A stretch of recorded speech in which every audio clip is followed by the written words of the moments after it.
Westeros! And welcome to our Morning Throners podcast. I'm Nelson. I'm Jeff. And I'm Kyle. And we are your Morning Throners. And welcome back to another episode of your favorite Song of Ice and Fire podcast. We are your Morning Throners with Sam1 on deck. Gentlemen, how we doing?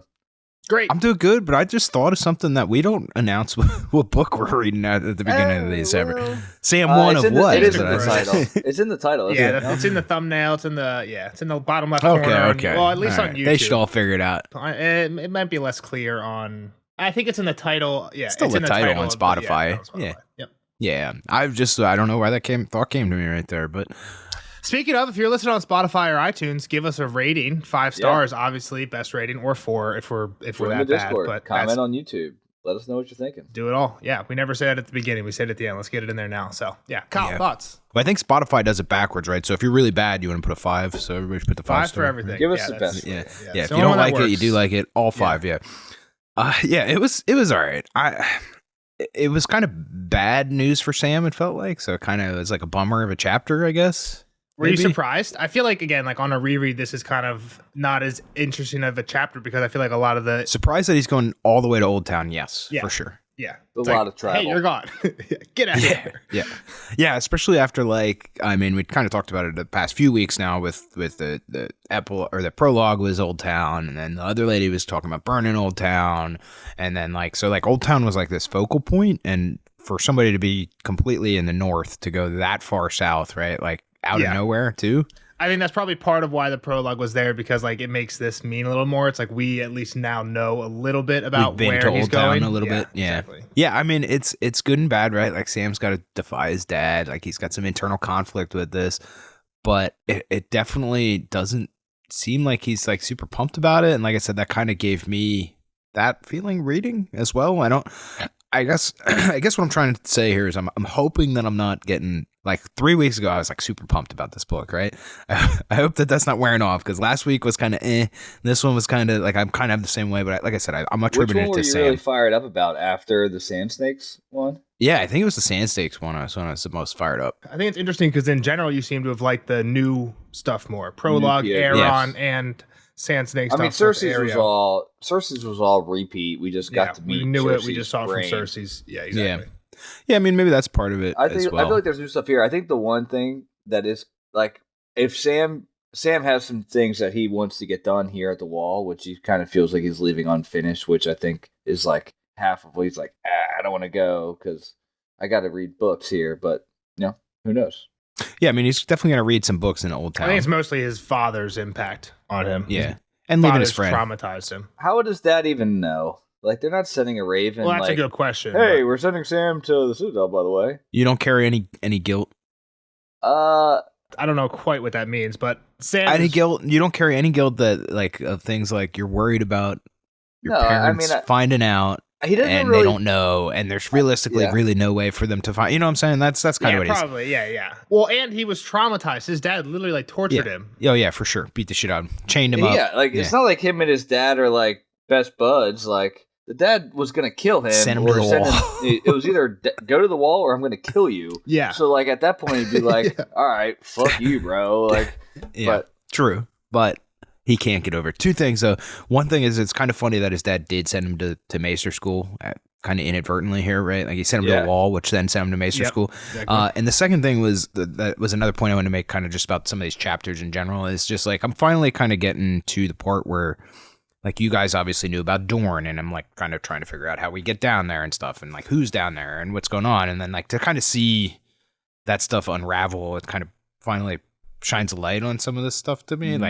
You guys had a lot of Old Town to go. Maesters go to Old Town. This chain means that. This chain means that. It's how do you know this stuff? And I'm well, eventually we're gonna get there. It's not really a spoiler, but it kind of is. And then to see it come together is kind of fun too. I guess that's kind of part of. You're there, man. Yeah. So that's the positive. Maybe that's another reason I'm kind of pumped about this book. Not pumped, but I was amped a little more. I think the cool thing is that you're in your first read and I'm really in my second read. So I know the grand things, but a lot of the details, I don't remember. And this chapter is one of them where it's 28 pages or so. Like, it's a long one. I'm falling asleep by the end of it, and I just got home. Like, it's not even like 8:30, and I'm like, God damn, I can't even stay awake reading this chapter so long. I thought you were gonna say the opposite. That like on a second read, there's like things that like even on a chapter that might be more boring on a first read. There's some things that perk your eyes up. No, for sure. I don't want to like give things away, but like obviously, I'm gonna learn. Like, there's light bulbs going off whenever you reread. Like, oh shit, okay, like. But and George says he writes them a little bit intentionally for rereads to like some have of the payoff. So. I don't want to, and I'm not fishing at all or like leading Kyle anyway, but like little things become big foreshadows when you can. Oh yeah, for sure. I think that's kind of part of the point. Like, oh fuck, like okay, but. And that's not, hopefully doesn't lead you in any which way. Or even like little characters like Janos Slint, who was kind of just like a commander who was like there for Ned's execution in the first book, is like, okay, well now he's kind of like a main bad guy in the John and Sam storyline in the second half of Storm of Swords. So it's like, yeah, that was like a mention in the first book a couple times. And now he's like a major player up there with Sir Alistair, right towards the end of the last book. Now it seems like we've kind of won that and moved on because John's in charge, but I think like that's like an example of one thing that starts off small and then can come back in a big way later, right? Tyrion's like, you're out of here, and then like literally a book and a half later, okay, damn, he's back. He showed up on the other end. yeah, exactly. He seems like he's a nobody, right? Up front, and you're like, that's another part of what I was talking about, I guess, is like you guys seem to know more about him or not have more opinion on him or whatever, and it's like, okay, maybe their opinion was formed out of those pages, and that's where my mentally was. I wasn't spoiled or anything. Yeah, but. All right, yeah, let's get into it. Cool. All right, so Sam's down in the cellar, which is, I guess, their library, and he's reading about the others, and he's trying to find out anything he can, he's reading about everything, right? He's reading about everything, but I think his real mission, obviously, maybe he's still reading, like, all the histories, which, like, he just keeps reading on and on, which is, like, I can't stop, I don't even know what day it is. Whether he's staying on the mission to like see if there's just like any mention of the others and all the text that he's reading, or he's like, oh, this is an interesting book, let me keep reading it. I guess it's up for interpretation. A little bit of both, I think. Yeah. But he just can't stop. And he doesn't remember what day it is, what part of the day, when's the last time he ate. Yeah, it's just kind of weird, I think, in hindsight, because he's like, oh man, I don't know how long I've been down here. When was the last time I slept? When was last? And then he like later he's like, oh, it was overnight. I pulled an all-nighter. Like that's the conclusion. It's like, okay. And that's not even that. Like, if it was like days on end, like your ass is not sitting in an old wooden chair when like he's fat as shit. Well, that's what I'm saying. That's how it sounds at the beginning, right? He's like, I can't remember the last time I slept. Can't remember the last time I ate. There's only crumbs in the corner. Yeah. It's like, oh, it was a day. Yeah. My only friends are the mice and the dust. Exactly. Yeah. So that's the next part. He ate lunch and then he studied for real analysis of numbers now. So we've been there before. Yeah. Yeah. You just lose track of time. Feels like why the fuck would you stay in that uncomfortable ass chair though? Like, why wouldn't you move somewhere? No, he's a fool. Yeah. So next little part of this chapter, again, this is kind of one of the stumpers for me. I don't know what it is. That I can tell there's something important here. We spend way too much time on this stupid mouse, but I honestly don't know what it is, even in the spoiler section. I might talk about it a little bit more in the spoiler section, but like I really don't know. Like I've reached a straw. I'll let Kyle lead it off if he has a. All right, so the mouse shows up, right, and it's like small, and Sam wants to like it, but he's got to crush it because it's destroying important stuff, right? Like I think that's kind of just the gist of it, is like something small and meek. Maybe it's Sam. Maybe this is me kind of getting to a thought here. Maybe it's something small and meek, still has this power to kind of devour all these books, and it's a negative change for this mouse to be doing that, but it's a massive kind of impact, right? So maybe that's kind of part of it. And well, George is a big book fan, and the one thing that I think that I can see like within this one chapter at least is the one thing that Aemon says to John later is like, hey, I left a passage for you to read. But then after that, he's like, knowledge is power. Arm yourself in it before you go to battle. Basically be like, hey, don't forget about reading books while you're out in the yard doing your training. It's like you can make better yourself through reading as well. So I think that's kind of this is like, yeah, the mouse is like, even though it seems like it's doing nothing, it's eating all these books, which could be the education for everybody else there, because there's important stuff in there. Yeah, I mean, I thought of it more as like Sam saw himself in the mouse, and then like kind of trying to smash that part of him that was, I don't know. I'll throw something out there too. He knows he should kill the mouse because it's going to ruin the library, but he still can't find his it in himself to really do it, right? So he's still hesitant in doing what he needs to do. He tries to, but like kind of a half-assed try that lets it get away. He didn't. He fumbled the bag. Yeah. Let's be real though. It's not easy to just crush a mouse with a book. I don't know why. I'm half a mouse slayer from my time up in up north, man. North PA. We were killing mice left and right. There was no mercy being shown too. What though? They were just in our house. They were they were getting in. What were you using to kill them? Oh, baseball bat. Well, I mean that's different than a book, kind of, right? But I don't think it would take much. I mean, in Alone, they use those Paiute deadfalls, which is basically just like a big rock. And Sam says this is a big ass book. I think it's kind of funny. There's a little joke in here, right? Line it up and not have the mouse scamper off with him moving around. He's quick, not with a book. Yeah, he's not killing this mouse with this book, regardless. Like he's not quick enough. That's what I meant. Like the mouse is way too quick. This one thing is we use glue traps, which are the worst things ever. Like, so you used a bat on a glue trap? Yeah, they are awful. Well, dude, do you have to kill them? Like, I don't know.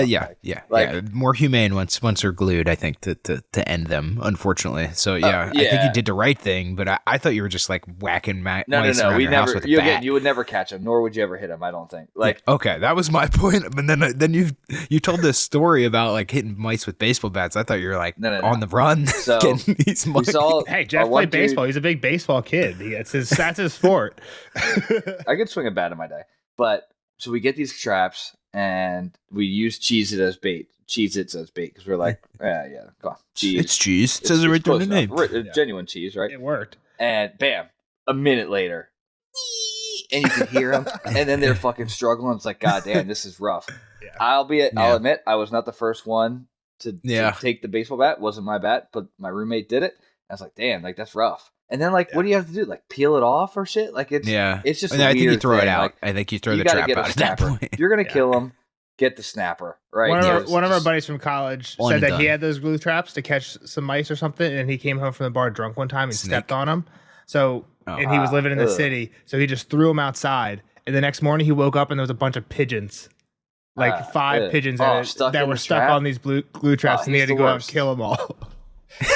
Dude, you need to cut that from the podcast. Holy shit. That's awful. Just kill a mice. How's pigeons different? I mean, a pigeon outside versus a rodent in your house. And it wasn't even us. You can cut it all out after said I've killed mice if you want. But we'll see what makes it. But the funny thing I was gonna say about this book, so the book is really fat. Sam's like, no one stood a chance against this Septon Jorquin's book, which was called The Annals of the Black Centaur, and it was an exhaustively detailed account of the 9 years that Orbert Caswell had served as Lord Commander. There was a page for every day of his term, every one of which seemed to begin, Lord Orbert rose at dawn and moved his bowels, except for the last, which said, Lord Orbert was found to have died during the night. So this dude wakes up, takes his morning shit every day, except for the last one where... And he records each one. Do you think he weighs it or anything like that? I wonder, did he relieve himself? He didn't write it. Don't you poop when you die? So, was he just, he'd already pooped in bed? I think you're rumored to. I'm sure there's something left in that has to come out, right? Tywin did. Tywin pooped when he died. Yeah, but he was kind of pooping as he died. Yeah, he was on the shitter. Just finished the act. As he died. Yeah, I mean, this is just this guy's diary. This isn't anything. Yeah. It's a boring diary. Yeah. I don't need to tell you when I'm pooping, but the last note I kind of have from this beginning part is that he mentions that there's so much down here that he could just live down here. Like there's even a bedroom down here he could move into. Yeah. But he knows that he can't because Aemon needs him. And it seems, I guess the other couple points on the library is it seems like they have some cool books here. He says there's hundreds of books he hasn't got to yet. Some of them are very, very old to the point where the paper's crumbling. I don't know how long that takes, but I think it's a fucking long time. Yeah. It's got to be long. Especially the air down here is probably pretty preserved, right? It's cold. Yeah. There's not windows and shit coming in. They might actually be frozen if they're under the wall. I don't know if that would preserve a book longer, freezing it or not, but they might be partially frozen until Sam brings them into a secondary chamber or something, thaws them out a bit. He doesn't say that, but you'd think they were kind of under the wall. I guess underground though, it doesn't freeze. It's always 56 underground degrees is or something? Always 50 degrees, I think. Yeah, something like that. 52-ish, I believe. Yep. So he's done. He's like, all right, time to get out of here. I got to get up. It's been too long. It's been a whole 12 hours. And he walks up, he gets through the wormholes, and there's a snowy sky, which quick brings him back to the day on the Fist of the First Men when the others came and how scared he was and all that stuff, which is really kind of, I guess, the theme of this chapter is like they're still out there type of thing. Like there's a lot of shit going on, but like don't forget about these guys. Yeah, well, these are the few characters who kind of do always have that in the back of their mind, right? Everyone should. Cersei should. You know what I mean? Like everyone we're reading about should, but it's also just kind of like him, I think, still down talking to himself or underestimating himself. How's that? Yeah. I mean, John gets into that later. Like, you've seen so much shit in the past year. Like, this is shut the fuck up, Sam. Like, you are not a coward, man. Yep. So, so outside that, there's people building a new stair. So, John's first command, day and night work. How much work are you getting done on this at nighttime? Like, let the dude sleep, John. I mean, you gotta have... It's important, man. It is important, but... They got enough torches, and like, they could set up an overnight just deal. saw the logs and stuff. I hate John. Yeah. This is where John... Even if it's, like, overnight, you're, like, cutting the stairs, like, preparing it to then take it up in the morning. Like, yeah, or doing your timber cutting or whatever. Nelson, this is John. The problem with Nelson is Nelson has no idea what it takes to be the leader. Nelson is the best follower. I'm a team lead at work, and everybody you're loves not. me. It's probably like the worst thing. You're probably just like, go do whatever you want to do, and we hope we get it done. Like, that's pretty much what it is. Yeah, And if they suck, I just do it for them. Then that's awful. Like that's crazy. Yeah, I mean, that's kind of bad, I guess. But we all have fun. You're going to be so mad at John throughout this whole chapter. I know, just because you've already said it multiple times, and like, hey, John. You just have no idea. Pip and Gren see what I'm saying. We'll get there in a second. You are Pip. That's who you are. You are Pip. You're an idiot. Yes. So the other thing I want to say about the switchback stair. Say when Sam looks at the stairs, like, yeah, they're commanding it to be done. He's like, oh, I wish there was dragons here like there was 200 years ago. You know, I got the history hints. Queen Alysanne visited Castle Black on Silverwing. Jaehaerys, the king, had followed later on his dragon. We've heard about this a few times, actually. Yep. That this queen was doing stuff in the north. This is when the gift. They ended up naming the Queen's Tower. Is this when the gift happens? I think this was the new gift. The original gift was Brandon's gift, and then she was part of that. Yeah, she stayed here for a while. She stayed here. She got one of the castles renamed to Queen's Gate. I think they painted the tower that Bran was in. Is that what you said, Jeff? They painted the top of that yellow for Queen's crown. Yep. So yeah, she was up here, and she came to the wall. Sam's like, damn, I wish I had a dragon like her, I could just fly up there. I wouldn't have to walk or take the winch, because Sam, again, is scared of everything. Yeah, and if my grandma had wheels, she'd be a bike. Exactly. Yes, I love that. Sorry, I knew I had to pull that one back out. Yeah. So Sam also thinks here that they're trying to hatch a dragon. I guess that's what the mention of the dragon gets him onto the thought of like, oh wait, Melisandre's trying to do some dragon stuff. Where are they going to find a dragon? Like, yeah. Do they have an egg? Was there one hidden here? Does Stannis already have one? Oh yeah, could Silverwing have left one here? That was the last time a dragon was here. Could that dragon have left an egg here? So I just said Dragonstone, but then I'm thinking about it. Like, they're not there, right? So, well, later I think John says that they were at Dragonstone. Or Sam might say it here. Yeah, Stannis could have found one and brought one from Dragonstone. Well, I know, but when they were at Dragonstone, to me, I was thinking it would be Dragonstone, right? Like, that's like Dragonstone itself looks like a bunch of dragons. Oh, right. You said. Because what is you're saying one of the dragons would come alive out of the walls and stuff. Yeah. But they're far from there. I guess it could fly up there. I think you did say that as one of your... Yeah, why not, man? Yeah. The fucking other weird shit happens. I can make that one. Sure. Yeah, everything's fair game. But Sam has probably never seen Dragonstone. He's probably read about it, but probably doesn't know. Oh, yeah. I'm not saying he's been there. I guess what I'm saying is like that was kind of my thought, was that they were going to use those dragons. Yeah. That was their Melisandre's plan all along, but they're far from there. So I guess maybe they could have found an egg. Didn't seem like they did. Yeah, we didn't hear, but we only had Davos, though. Yeah, but Davos knew a lot, right? That's true. Like, he is the hand. Was the hand, yeah. So.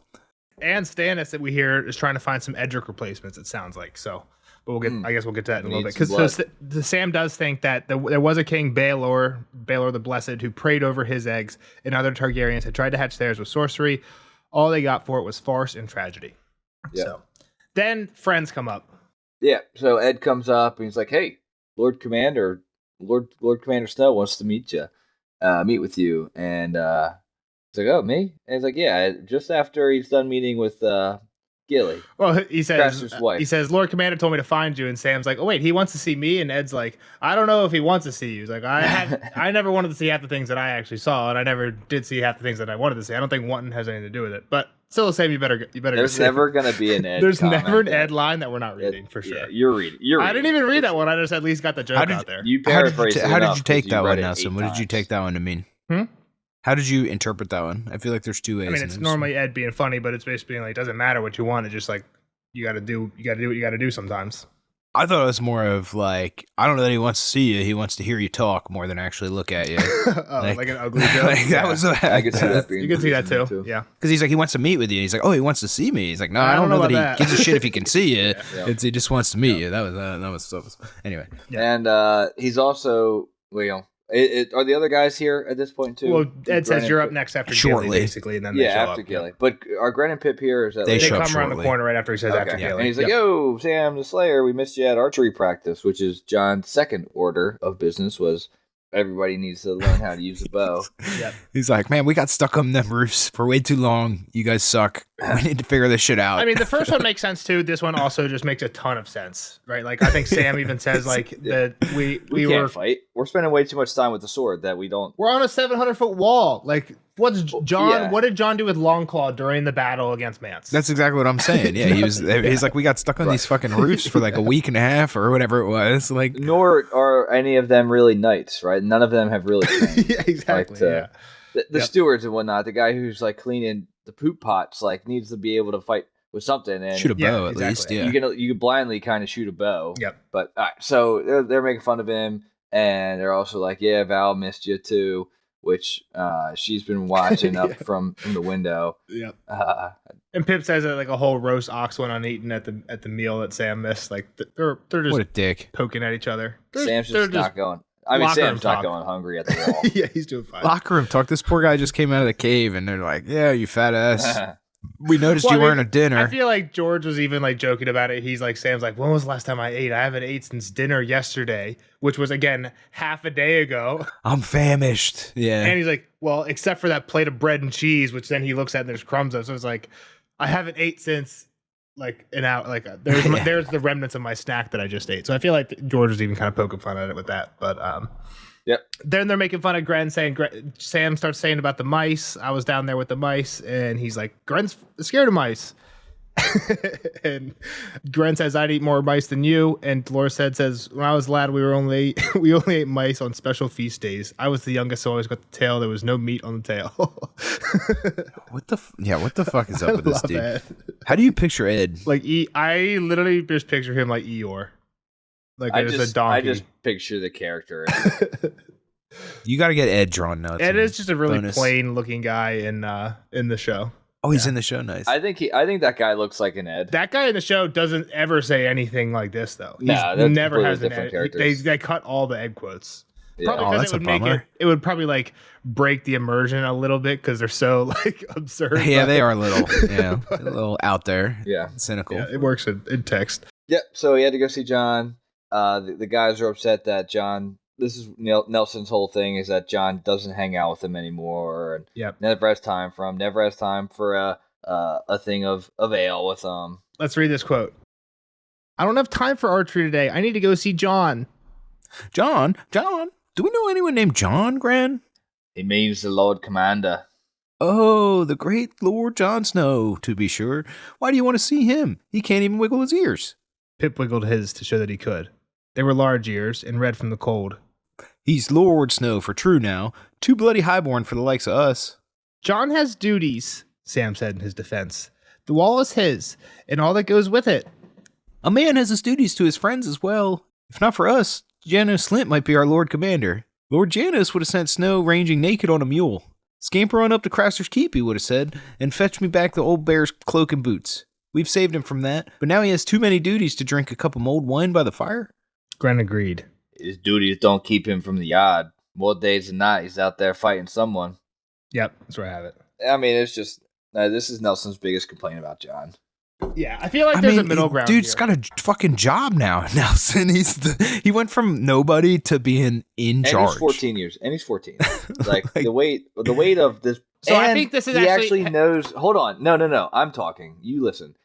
He's 14. He's commander of this huge deal that he knows now. Actually, for the first time in centuries, has a legitimate threat and. Stannis is there. He's got this foreign king that is there as well. He's got a host of other people that he's got to deal with. I'm fully on board, Jeff. Like, he doesn't know what he's doing. He's definitely in over his head, and he's also in this super, like, highly volatile situation that he knows is going on. So go ahead, Nelson. You're right. Like these are his friends. He owes them some. Like, hey, how's it going, guys? But I don't know that he has time to hang out with them right now. He just doesn't. Well, I have a question for Jeff because, granted, the responsibilities aren't the same, but me and you were really good friends.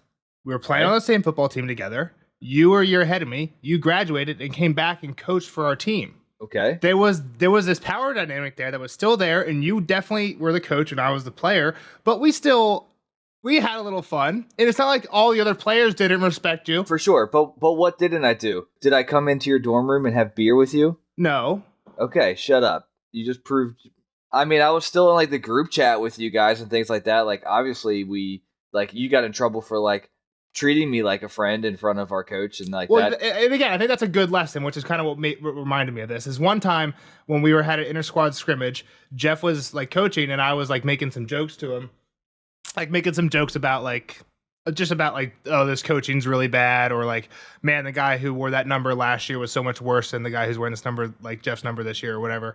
And one of our other coaches like didn't give me like the end of day snack. We always get like a Chick-fil-A meal or a couple slices of pizza or whatever at the end of the day to keep your calories up when you're working out that much.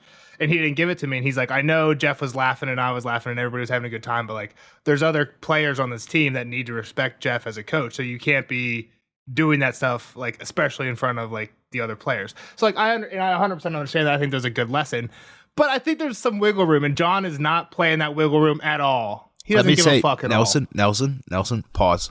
I gotta bridge the gap. I think in the future he would.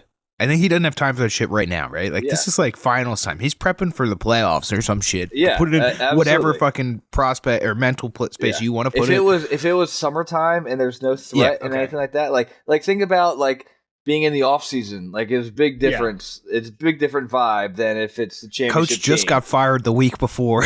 He's head coach now, and the championship game's coming up. Yeah, I did preface everything I said with I understand the responsibilities for being the coach of a football team and what John has going on. Like all you guys said, you said like, yeah, there's a wall. Stannis is here. We got all this shit. Like it's different, but still. You guys see where I'm coming from? No, we don't. Actually. You did it better than John did, Jeff. Jeff did it better than John did, is all. Like I said, he's getting thrust into the head coaching position right before the playoffs with the fucking backups because all the other guys got killed just a little bit ago. And he's got like some weird foreign team that showed up and wants to help. I don't know. Like he's got a lot of stuff going on, man. Yeah. I will say this. There is a time and a place if you do have the time. But, so. He has time for the yard, is what Gren's saying. But he's just always practicing. We don't got to linger on it. I think everybody knows where we stand on this. All right, so he heads up there. I guess the one thing that when Gren does say that, John, we didn't read this part of the quote. John says, when Sam asked him about it, why do you practice so much? Sam asked John about it, and John just basically says, hold this sword. I mean, again, it's another good point. I did have a point about this quote now, so say it quick or whatever. Well, I don't have the quote, but basically John says, he's like, hold this sword. It's like a man has to be as good as like a sword. A swordsman should be good as a sword. Oh, yeah. And Corin Halfhand could have killed me without any problem. So, like, I need to be good. Like, that's a mindset that I feel like, you ever hear about Kobe Bryant and how he practiced? Like, he would be first one in the gym, like, 4 a.m. type of shit, where, like, practice was at 8, and he already had, like, a shooting workout done and like his gym workout done. And it's like, you just got to be like, if you want to be, it sounds like John's on that like mindset, like I need to be the best swordsman ever. Like you need to train a little bit different. Like, I get that, but my question is, if you want to be an average player, when did it start? Pitt makes it sound like it started when he became Lord Commander. He had Longclaw before he became, and maybe it's because his leg was hurt and his leg's just now getting healed and stuff. No. This isn't true. Because even when he came back and he was on trial for being a traitor, he was in the yard practicing. That's the only thing that they let him do. So he's been. But he had a cup of wine with him after they. Yeah, again, he was normal cat John. But I think that chapter ended with like, I think John's last chapter ended with like, he had a sip of wine and then I had duties to do. The night was dark or something like that. Like shit was happening. So I think like it kind of, we're talking about like a theme here. We've transitioned. He went from player to head football coach of the most important team in the North. So all right. So he goes to John Steele. Gilly comes out in a rush so much he drops some books and shit like that. Yep. And they get in a quick conversation. She's sad. Sam's asking about the babies, hers and Dalla's, and she teared up. She's milking both. providing the milk. She's milk nursing, wet nursing. Sam's like, how do you even get any sleep? I hear him crying all the time. And she's like, that's just the one. That's just Dalla's mind doesn't do anything. He gargles, which like, I don't think of gargle as a baby noise. I think of that as like you're dying noise. Like you got shot in the throat or something. You're gargling. Gargling is a weird kind of way to put it. That's like, but it's also kind of weird that the baby doesn't cry. Yeah. Some are just quiet, right? For sure. He gurgles, it says. Not gargles. Oh, gurgle. Gotcha. You're right. I don't even know what that means, I guess. It's just a slightly different, yeah. Moving on. The books Sam dropped. One of them, Quoquelos Vitar. Colloquial Vitar. Jade Compendium. Which was a thick volume. This is important because this is the book that Maester Aemon's like, hey, John, I left a book for you. Yeah. This is this book. A thick volume of tales and legends from the East that Maester Aemon had commanded him to find. That one was all good. The other book, though, Maester Thormax's, and then I'm confused here. Is this whole thing the title, or is the title Dragonkin? And then the second bit is Sam describing it. Okay. So it's Dragonkin being a history of House Targaryen from the exile to apotheosis with a consideration of the life and death of dragons. Yeah, I think the with the consideration is a subtitle, but it's definitely on the cover. Yeah, for sure. I didn't look this up. What's apotheosis? Kyle, you know that one? It's Game of Thrones word? It's when they get re-entered into the community. That's a guess. It's a complete guess. The highest point in development of something. Okay. The culmination. So from the exile to the apotheosis. I think it's just apotheosis then. I don't know. It doesn't matter. Have I been saying this wrong? But it's from the exile of House Targaryen to the from the bottom to the top, bud. Yep. That's what that means. Consideration of the life and death of dragons. All right. Which it's apotheosis. It might be about the dance to the dragons. It's kind of what that sounds like, but it's kind of vague. Doesn't really matter. The important thing is Balerion the Black Dread, a really cool picture of it in colored ink, got mud on it. It sounds like they cleaned it pretty easily though. Like he was like, "Oh, I can clean these." I don't know. Well, the thing about this, Jeff, you drop your book, it's whatever. This book, like, there's no printing press. Somebody fucking wrote this shit out. Somebody drew this on here, like for sure. No, I get it. Like, but it's probably either way, it's an original, right? Because it's not like they didn't scan it. It could be a copy, but a handwritten copy. This right? could have been such an expensive mistake by Sam. Yeah, exactly. I do get it, but it did sound like he was kind of cleaning it. But I guess if it's like wet in mud, like it's fucked. But Gilly goes off, and then the last note I have about this quick interaction is Gilly's starting to get Sam going. He gets boners. Sam gets going too easily. Too easy. Isn't she talking about her boobs and stuff to him? Gets him going. Not really. She said like, "Oh, the baby needs milk." I guess Sam is a teenager though. He's not like 20. He's like 14 or 15, right? He's like John's age. So yeah. All right. So John is staying in the armory, which was Bowen Marsh's spot. Oh man, come on, Donald Noy. Damn, fix that for me, would you? Died fighting Mag the Mighty, and Jeff doesn't even know his name. You did get who'd you get right last episode? I didn't edit that one yet, but Daron and Daemon. Yeah. Yeah, you're an idiot for that. I just bringing it back up to make you look better. I'm leaving this one in there. there. No, I appreciate that. And he's in the back and he's reading, and the raven's on his shoulder, and they talk about this paper shield. We have another boot. We got another boot that we have to talk about. It's exactly. Like the third boot. Is this the third boot in like 7 chapters we've had? Well, this isn't a letter from the king. This is a letter that John's sending to the king. So wait, are you counting the boot as one of them? I'm counting the boot for what's his name? Egg. And then and then Brienne. Brienne has a boot, and now John's trying to make a boot for himself. He's self-proclaiming a boot. Yeah. Well, I mean, we know what Cersei does to boots. Isn't that what she did to Ned's boot? Ned had a boot from Robert. Yeah, Ned had a boot. That's a long time ago. So John, basically they have this paper, right? Well, so Sam got bit too, right?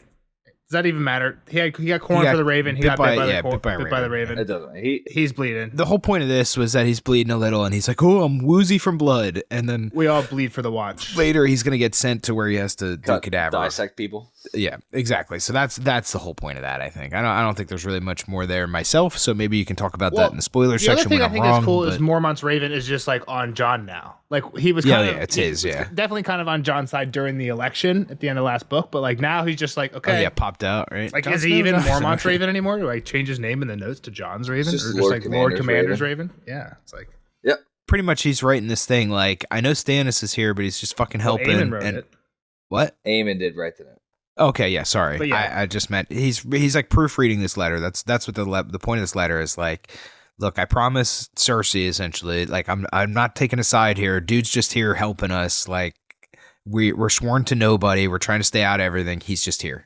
Yeah, exactly. And send us some men if you can. yeah, exactly. By the way, we still need help. We need the help that you didn't send for. I think there's a couple things here. Is that he thinks of Bran, right? Because Tommen was, getting his ass kicked by Bran the last time he saw him, and now he's the king.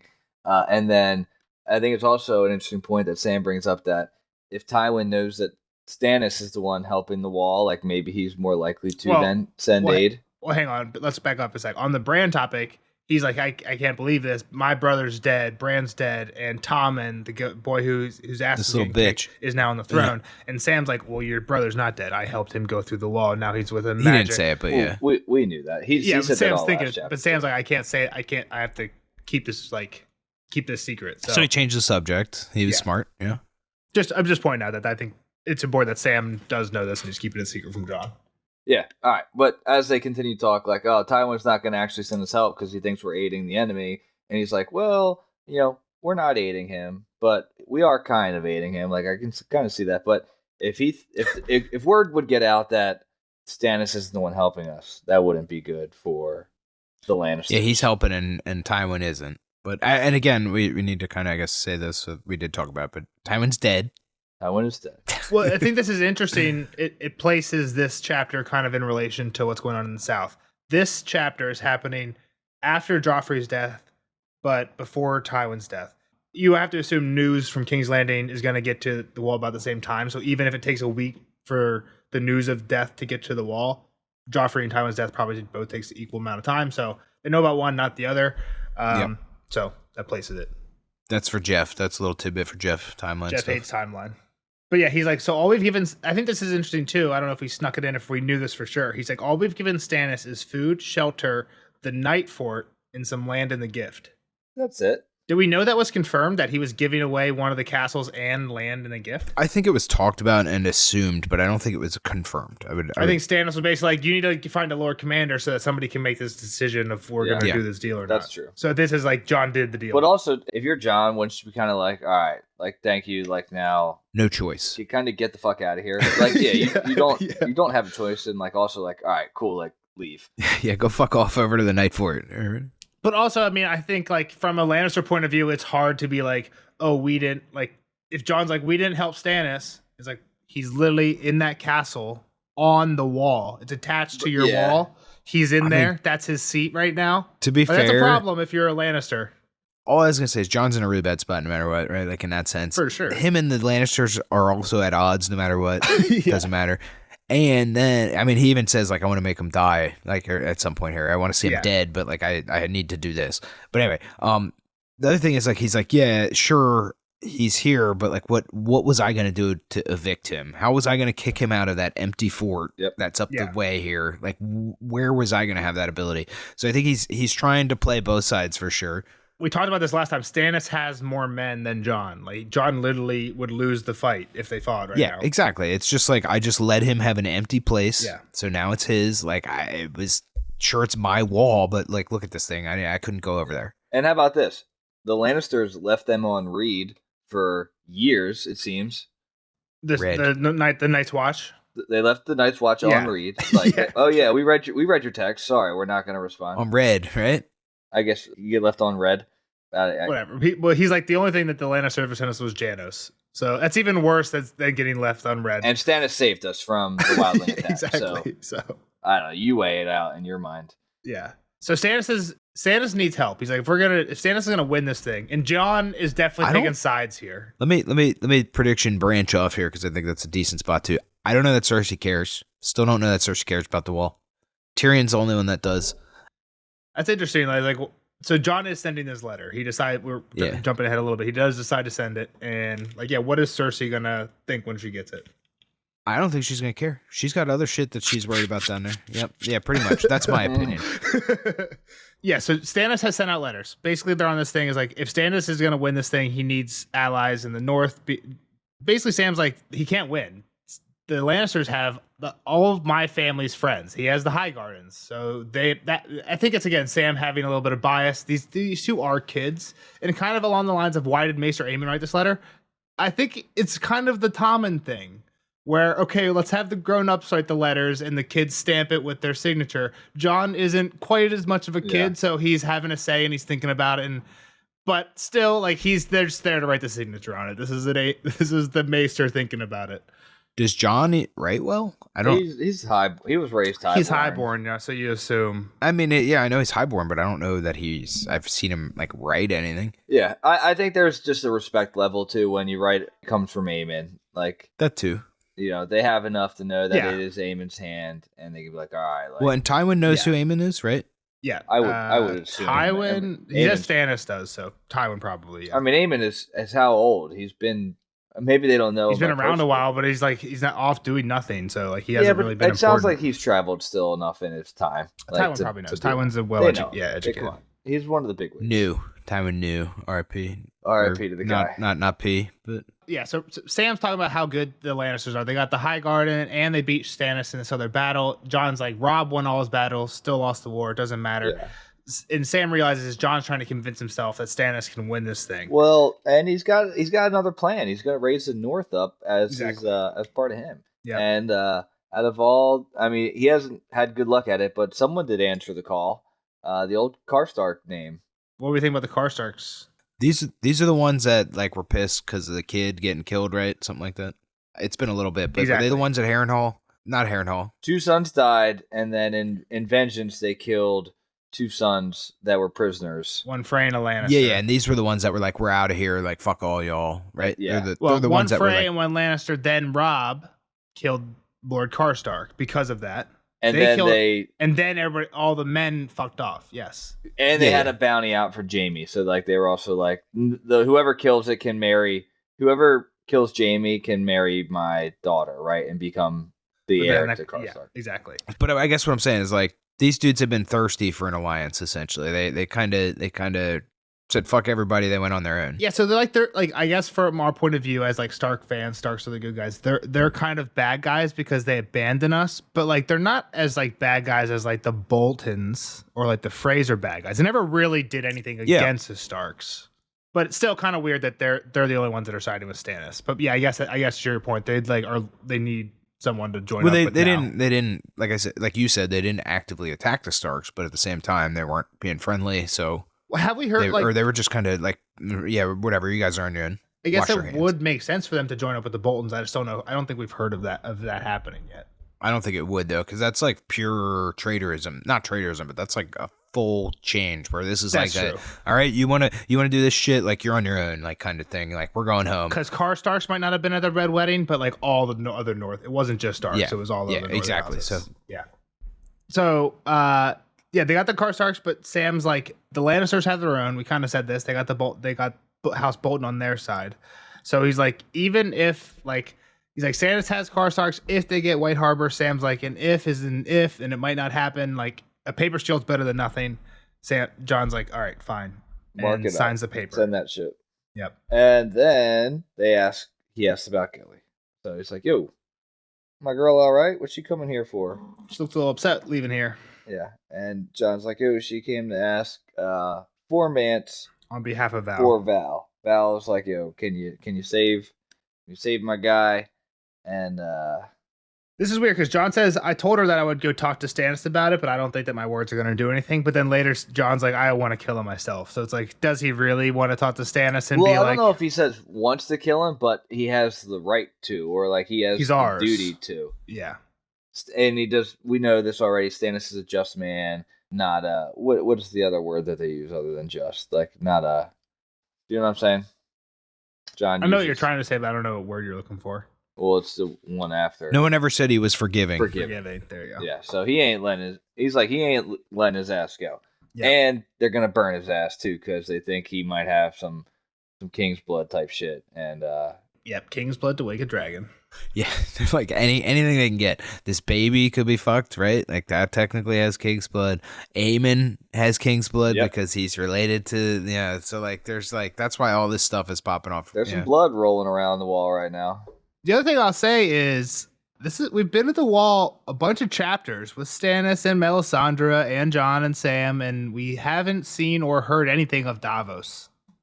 Kyle said that earlier. It was like he hasn't shown his face yet. Okay, gotcha. Yeah. And not that like this chapter doesn't seem like he would show his face, but you'd think somebody might mention like the onion night between the talks. Pip would make a joke about it or something. But I don't know if he's that famous. I don't know. Yeah, do people even know that he's the hand for Stannis? Like Stannis has gone through 3 hands at this point? Well, he's the hand missing the fingers, which is like a joke that Pip would make. I think that's a Pip joke. That's fair. Without having to even know who he is. It would definitely be a Pip joke if he knew who he was and knew that he didn't have They've fingers. been there enough to see Melisandre around, but I guess Melisandre is around way more. Okay. That's the whole thing we know about. Like, that doesn't mean that they're like walking by talking about Davos. I'm just saying, last time we saw Davos, he was in hot water. He had just let Edric go. Well, he might have been the one that they burned. Maybe he's a potato. Maybe he's boiling. Maybe.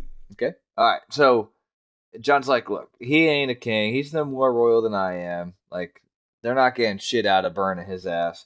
And I sent her away, right? I'm sending her away. Yep. She's got to get out. In hindsight, isn't it kind of weird how Jon's like drip feeding this to him? And again, it's like, it's interesting. And like when you're reading it, you get Gilly way before you get Sam. But why doesn't Jon just be like, yeah, you, Gilly, Aemon, Billy, baby. Yeah. Like He's not ripping the Band-Aid off. He's kind of like peeling it back corner by corner. So Gilly's got to go. Sending her and the baby off. Yeah, this is the perfect opportunity to say with you and Aemon. Yeah, but they had this whole they had talked about all the other stuff before then, right? So yeah, that's dumb. Yep. The Raven talks again. I like to mention every time the Raven talks, especially when it's saying crazy words I don't think we've ever heard it say before. So the Raven, Jon says, blood, king's blood to wake a dragon. Jon says, no one sure where she plans to find a dragon anyway. We talked about that earlier, and it's nonsense anyway. Mance is no more royal than Jon's.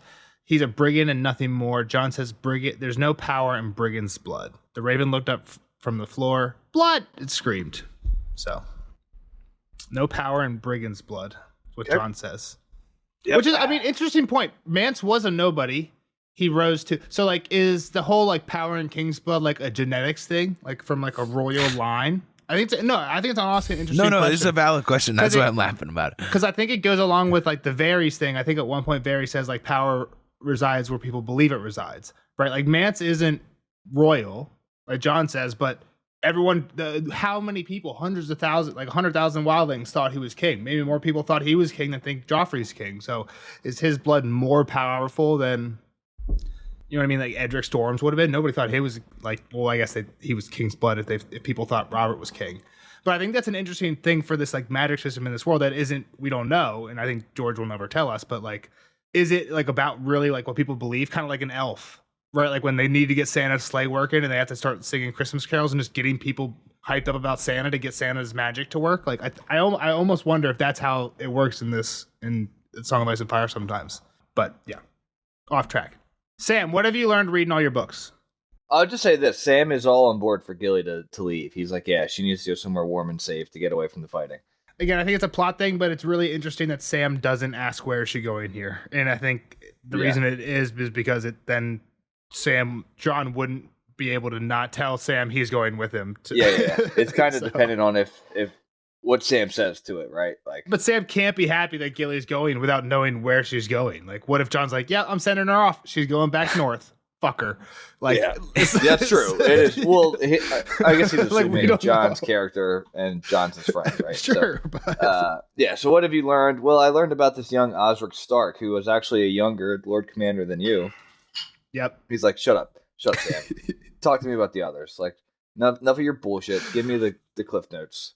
Yep. I actually want to read this quote because it kind of reminds me of me and Jeff, like doing the podcast. So you can be Jon and I'll be Sam, because it's pretty much just Sam talking about history and Jon's like, I don't care. Get to the important part. Okay. So I'll start reading. You'll find it along the way. The oldest histories we have were written after the Andals came to Westeros. The first men only left us with runes on rocks, so everything we think we know about the Age of Heroes and the Dawn Age and the Long Night comes from accounts set down by Septons thousands of years later. There are archmates at the Citadel who question all of it. Those old histories are full of kings who reigned hundreds of years and knights riding around thousands of years before there were knights. You know the tales. Brandon the Builder, Simeon Star Eyes, Knights King. We say that you're the 998th Lord Commander of the Night's Watch, but the oldest list I found shows 674 commanders, which suggests that it was written during... Long ago. John broke in. What about the others? I found mention of Dragonglass. The Children of the Forest used to give the Night's Watch 100 obsidian daggers every year during the Age of Heroes. The others come when it's cold. Most of the tales agree, or else it's cold when they come. Sometimes they appear during snowstorms and melt away when the sky's clear. They hide from the light of the sun and emerge by night, or else night falls when they emerge. Some stories speak of them riding the corpses of dead animals. Bears, direwolves, mammoths, horses. It makes no matter as long as the beast is dead. The one that killed Smallpaw is riding a dead horse, so that part's plainly true. Some accounts speak of giant ice spiders too. I don't know what those are. Men who fall in battle against the others must be burned, or else the dead will rise again as their thralls. We knew all this. The question is, how do we fight them? The armor of the others is proof against most ordinary blades, if tales can be believed. And their own swords are so cold they shatter steel. Fire will dismay them, though, and they are vulnerable to obsidian. He remembered the one he had faced in the haunted forest, and how it had seemed to melt away when he stabbed it with a dragonglass dagger John had made for him. I found one account of the Long Night that spoke of the last hero slaying others with a blade of dragon steel. Supposedly, they could not stand against it. Dragon steel. John frowned. Valyrian steel. That was my first thought as well. So again, to Jeff's point, most of this isn't new information. The last little bit, maybe a little bit. Maybe new. Right. It's our first hearing of a different steel, right? It wasn't, we've heard it dragon glass or obsidian, but dragon steel is a whole new term. And without getting too deep off on history track, like Valyrian steel, you think would come from Valyria. Yeah. But like the Targaryens got to Westeros 300 years ago. Valyria maybe a couple thousand years before. Like we don't know how long Valyria existed, but maybe a couple thousand years before that. But the Long Night was 8,000 years ago. So right. to know that, are we really saying that we had Valyrian steel in Westeros that long ago? That's kind of crazy. I don't know if we've heard of that before. I think there's this cool mystery around Valyrian steel too, because like even when Jon brings up Longclaw, he's like, well, this was spellbound type of shit. Like, yep. And we know that from the dealing with ice, like I don't even know if they could remanufacture ice, but they can rework it right into these other things. Like exactly, the properties of it are just, kind of a big mystery. Sure, but part of the reason I started that quote where I did with him talking about the old histories is he says there was kings that reigned for hundreds of years and knights thousands of years before there were knights, meaning like the first men didn't have a concept of knights. That only came when the Andals came. So like we have stories where there are knights before like that concept was even around, and kings who lived way too long to actually like be real. Like some of this shit's fake. And then he goes into all this history. So when he goes and he says like basically like, oh, we might have had Valyrian steel during the Long Night. For us, again, timeline wise, 8,000 years ago, we don't know the history of we don't know the precise dating of the history of Valyria, but that's thousands of years before the Targaryens, which to me, I think most of the influx of Valyrian steel into Westeros probably came with the Targaryens, because before then there weren't really that many Valyrians in Westeros. But if this guy had a Valyrian steel sword 8,000 years ago, again, I think... Yeah. Jon doesn't really give a fuck about the history. He's like, how can I use any of this to fight them now? Exactly. Like, what can I use, Sam? And Sam just doesn't... I think this is interesting that George as an author is acknowledging that there's things that he is kind of intentionally hiding from us. And so basically Jon says, who are the others? Where do they come from? And what do they want? I feel like that George having Jon ask those questions mean we as readers hopefully will get answers. They're like the three core questions of the curriculum. Who are they? Where are they? Why are they? Yeah. Because if George didn't plan to answer those, why have Jon ask this question? He's the one that fucking wrote it. So, and Sam's like, I don't know. There's more books. Just let me read more and I'll find out. Yep. And he's like, well, that's not going to happen because you ain't got time, brother. You ain't got time. You're going to become a maester. What? I can't. Maester Aemon. Get your shit together. You're fucking out. You're out. You're fired. You're no longer a steward. But Maester Aemon's going to die if he goes to Old Town, man. Yeah, he may. But he's gonna get burned alive here if he doesn't. So a weird line I thought stuck out to me, and we'll talk about it later, is he also thought of the Arbor and the Arbor Queen and almost choked on his tongue. Basically, when he's like, "You're going to Old Town. Aemon's coming too. Cladis will be in charge of the Ravens." So is the Arbor, is that his house, his old house? The Arbor is where the Red Wines are from. He's from Hornhill. Am I supposed to know something here? Is that kind of what you're... It's not sending any bells off in my head either, so let's move on. And it's minor. And he's like, yeah, well, I'm kind of protecting Aemon from Stannis because they're looking for King's blood. He's actually related to the old Kings. And Darren is over at Eastwatch. He will meet you there. And he's going to sing to the recruits to make it sound really cool for you to come join us at the wall. Like, how good does this song have to be to convince someone to just go give away everything and live Who at the is wall? Darren at this point? He was a guy who was in the recruiting class with like John or Sam, and he was like a good singer. He was nicknamed Lover for a little bit, but he got sent away to Eastwatch. We hadn't heard about him from Game of Thrones until in passing when someone was like, he got sent away to Eastwatch. I think this is maybe the stupidest order. Who the hell is, like, if he actually recruits people by singing, he's recruiter of the year for sure. Yeah, come to the wall, come to the wall. Yeah, that's crazy. Yeah. Like, Yoren was literally like digging through the dungeons. Like, he was literally finding people who were like on death row. That was the only people. Like, what's this guy going to go into a bar and convince someone? If you can get them to sign a paper while they're drunk or something, then maybe. So the next part is you can actually, do you want to claim Gilly's baby as your own bastard, and then you can send her to Hornhill, maybe your mom and sister, or maybe they'll look after him. Yeah, I didn't remember this, but John's like, do you still plan to do this? Which makes me think it was a plan at some point. I don't remember that ever being a plan. Yeah, he definitely talked about this. He said, I could claim her as mine, send her home, my family would take care of her. Gotcha. Yeah, that's basically what they're covering here. And Sam's, again, just like, I can't do it. Like, Darren can go, like, take her by himself. Like, I don't have to go along. Like, yeah, my dad won't let Omer, I'm practicing my bow. Omer's been teaching me. And again, Omer's the guy from the Kingswood. Sam's like, someone needs to write down his stories. And John's like, you can at the Citadel. Because so far, again, I didn't quite get this until this read through. Up until this point in the conversation, John hasn't said you're going to be a maester. He just said you're going on this trip. And Sam has already sheeted himself just about like going out to sea, going to and, like, Old Town, going to just having to go near. He does say you'll find your own way to Aemon. Old Town, but yeah, going near home basically. So yeah, he's like, yeah, no, you got to go because the whole thing is like part of it's about you going to be my next maester. I need you to go to the Citadel. And he's like, no, I can't. My dad would never let me. A life of service, no way. Yep. He's like, John's like, we got a ton of people like, and again, good point by John. Again, I hate John.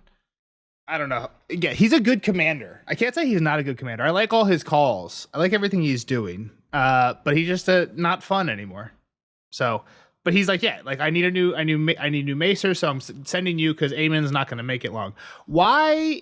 I mean, I guess he explains why we're sending Aemon later. I was going to say why we're sending Aemon, but he already did. He's protecting. Well, he had to go, but he had to leave, right? He's fucked. They're going to burn his ass. Yeah. So he has to go. What better place than back with the rest of the Maesters? All right, that's a good spot for him to die. Yep. He's gonna probably die on the way there. I'm gonna guess actually that he makes it. Like that's a bold prediction. Aemon's fucking.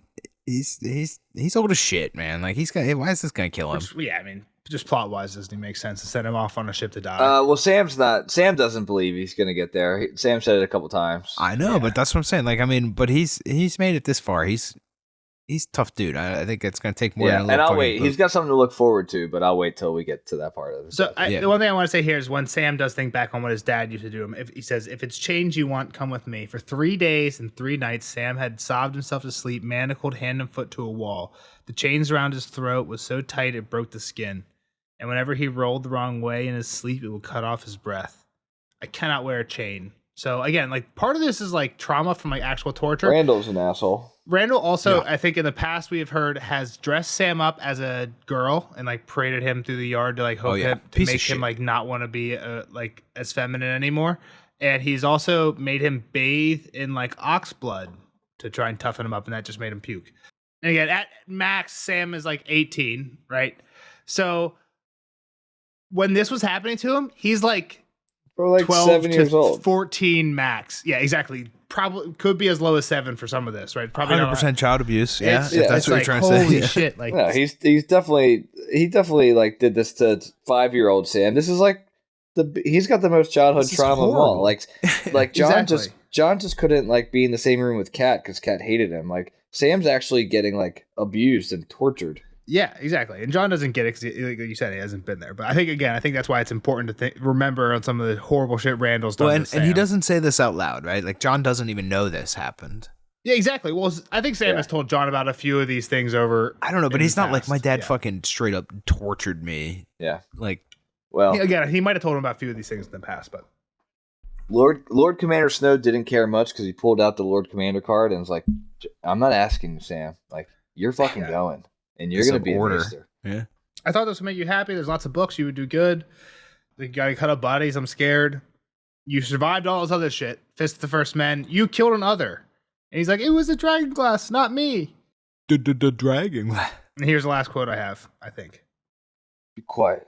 You lied and schemed and plotted to make me Lord Commander. You will obey me. You'll go to the Citadel and forge a chain. If you have to cut up corpses, so be it. At least in Old Town, the corpses won't object. He doesn't understand, My lord. Sam said. My Lord Randall. He, the life of a maester is the life of servitude. He was babbling, he knew. No son of House Tarley will ever wear a chain. The men of Hornhill do not bow and scrape to the petty lords. If it is chains you want, come with me. John, I cannot disobey my father. John, he'd said. But John was gone. It was Lord Snow who faced him now, gray eyes as hard as ice. You have no father. Said Lord Snow. Only brothers. Only us. Your life belongs to the Night's Watch. So go and stuff your small clothes into a sack, along with anything else you care to take to Old Town. You leave an hour before sunrise. And here's another order. From this day forth, you will not call yourself a craven. You faced more things this past year than most men face in a lifetime. You can face the Citadel, but you'll face it as a sworn brother of the Night's Watch. I can't command you to be brave, but I can command you to hide your fears. You said the words, Sam. Remember? I am the sword in the darkness. But he was wretched with the sword, and the darkness scared him. I'll try. You won't try. You will obey. Obey! Mormont's raven flapped its great black wings. As my lord commands. Does Mr. Aemon know? It was as much his idea as mine. John opened the door for him. No farewells. The fewer folk who know of this, the better. An hour before first light, by the Lich Yard. Yep, that's it. So I think there's a couple Star Wars references here. He says, I am not, or you have no father. I am your father. He's like, I cannot disobey my father. And John's like, you have no father, only brothers. I feel like that's a little bit of a, especially the way you were saying it with your James Earl Jones John voice. Like, what the hell? He's a 15-year-old boy. Yeah. I know. I was thinking that about partway through. I'm like, wait a second. He really aged him up. Yeah.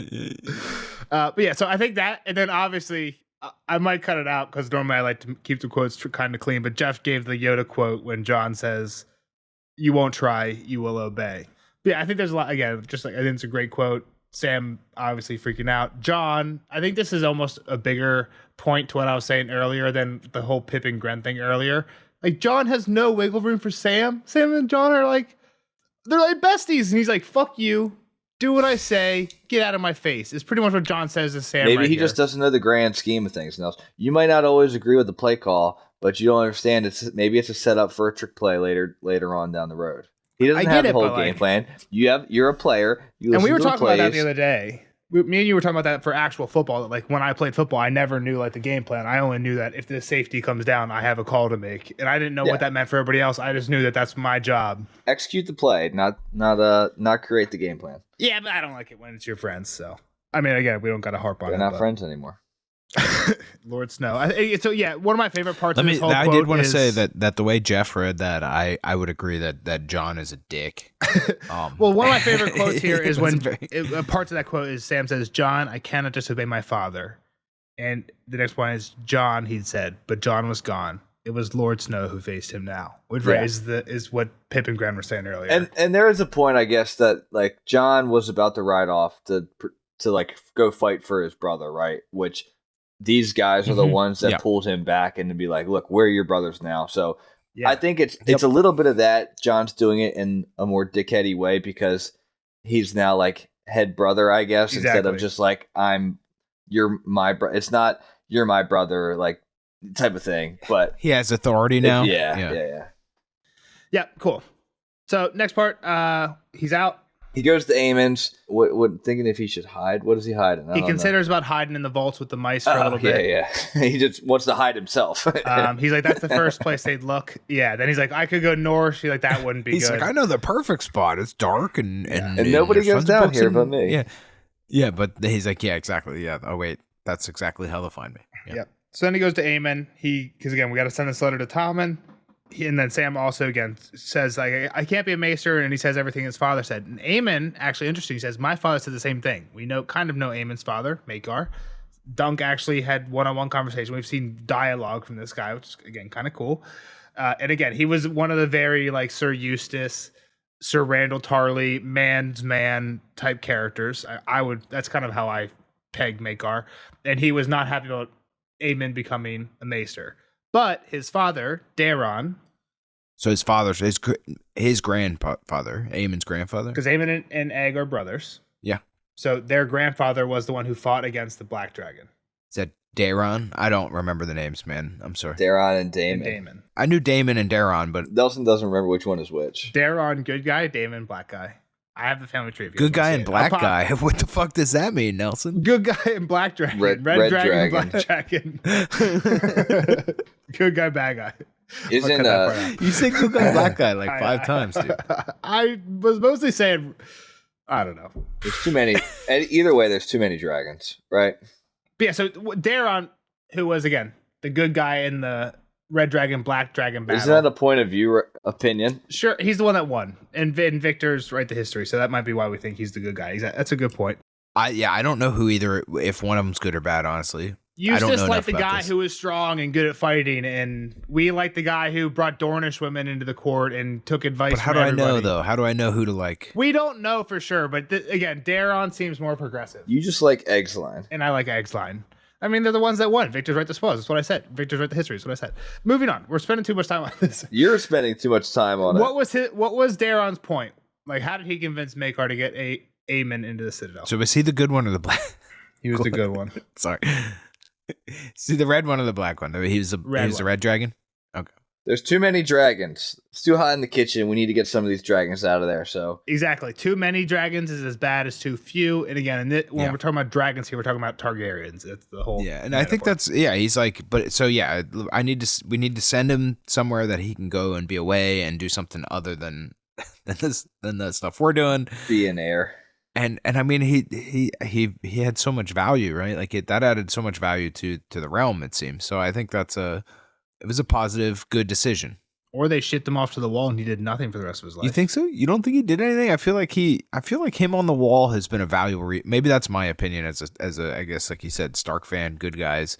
He hasn't been holding off the others. The others seemingly haven't been around and at least in force. But he seems like the smartest dude that in this book so far. In any of these books. Yeah, I mean, I love him as a character. He's been able to give counsel to the Lord Commanders that I guess my thought is he would be way better, more use in like Pycelle's seat. Do you think he should be king right now? He should be in Pycelle's seat. But he's not gonna be though, right? Like, yeah. This might be a spoiler. I don't know where we learn it, but he was offered that and he said no. Because at the time his family was there. Yeah. Yeah. And he's like, I would be taking the place of somebody who deserved it more. All right. So he also thinks Aemon would die at sea. He's just too old and frail, and maybe even Gilly's baby as well. Yep. Yeah, we have a super old dude and a super young dude. Like somebody's gonna die. And then Sam just getting turned on by Gilly every time she feeds the baby. Yeah, he's gonna be stuck on a boat with her. He's gonna that's gonna not be good. Yeah. So all the ravens start yelling Snow at some point too. When he's like, Lord Snow has the right. Aemon says Lord Snow has the right as this, just like my grandpa did. And all the ravens start yelling Snow. And these are the ones that stand top. So next morning, we're leaving. Sam packs his saddlebags full of food, including a ham that Three-Finger Hob gave him on his name day. Out in the Lich Yard, which again, kind of weird. Lich Yard. Graveyard? I think it's graveyard. Look it up. I think it's an actual Game of Thrones word. The first thing that popped up when I typed in Lich Yard in Google was the Song of Ice and Fire wiki. Kyle knew what it was. I mean, Lich, I was wondering if it was where they hang people. Is why I looked it up because it sounds like graveyard. That would be Lynch. But that was my that was my second. So It's a type of graveyard in Westeros, is what it says, where bones and remains can be laid to rest. yeah, but I don't know if it's like another. I mean, here's a So wiki. be careful going on the wiki, Kyle. But I didn't. Wiktionary. Yeah. I had no idea. so that might be a real Game of Thrones word. Or a fake Game of Thrones word, however you look at it. We had this argument before. Don't need to start doing it now. But yeah, so we go to Lichyard. There's 2 people there. It's Blackjack. Well, there's a few people there. Blackjack Bulwer and Kedge White Eye are the 2 we get named. There's a dozen other rangers. They're So out we're there sending gambling. Sam with some guards. And they were gambling too. They were gambling on how Sam would show up. Kedge lost the bet that Sam. They thought they had to pull him out from under a bed. Aemon's also packed a couple rare books that he thinks would be better served for the Citadel. Yep. That's kind of cool. I think it's pretty cool that the wall might have something that the Citadel library, like, can you imagine, like, the Library of Congress, like, not having, Well, that's what I was thinking too, but like, it's definitely a selection, right? Because like this book that Sam was gonna kill the rat with, it's about this Lord Commander who shit every morning. The Citadel doesn't have that book, but I don't think Aemon's like, let's send that one. Let's make sure that, you know what I mean? For sure, yeah. So, but yeah, I agree. Yeah. I know what you're saying, and I agree. But still, it's good to have that stuff not all in one place. But I think he's kind of trying to consolidate. It's horrible to have that stuff history in one place, isn't that? Like, and it's going to a spot hold on. In real life, didn't the Great Library of Alexandria burn, and we lost like a ton of knowledge from that? But I feel like somebody burned that. Is that accurate? I don't know how that went I don't know down. if it got burned. It definitely caught fire. I think some invader burned it or something, or somebody that was like anti-knowledge. But yeah, you're right, Nelson. That did cause problems. It was definitely the Great Fire, but I was going to say this is a spot that is most likely to go get the book copied, right? So they can... Yeah, exactly. This is where you would mass produce one, for sure. You would have some fucking slapdick like Pate who's never going to get a fucking change in his life, just copy a book all day. Exactly. Yeah. So Gilly came crying, and then John appeared. Gilly's all wrapped up in John's furs, right? Or maybe they're even Sam's furs. But then Lord Snow... Well, Aemon shows up first, right? Aemon shows up first? Yeah. Oh, yeah. I think this is cool just because he's getting walked there. He stumbles. Sam goes to help him, and he's like, oh, I can't wait to go to Old Town. It's always warm in Old Town. When I was a novice there, I used to be drinking cider at this inn on the Honey Wine, which, again, that was the thing I was going to mention George, earlier. We get it. Exactly. It's the prologue. It's the inn from the prologue.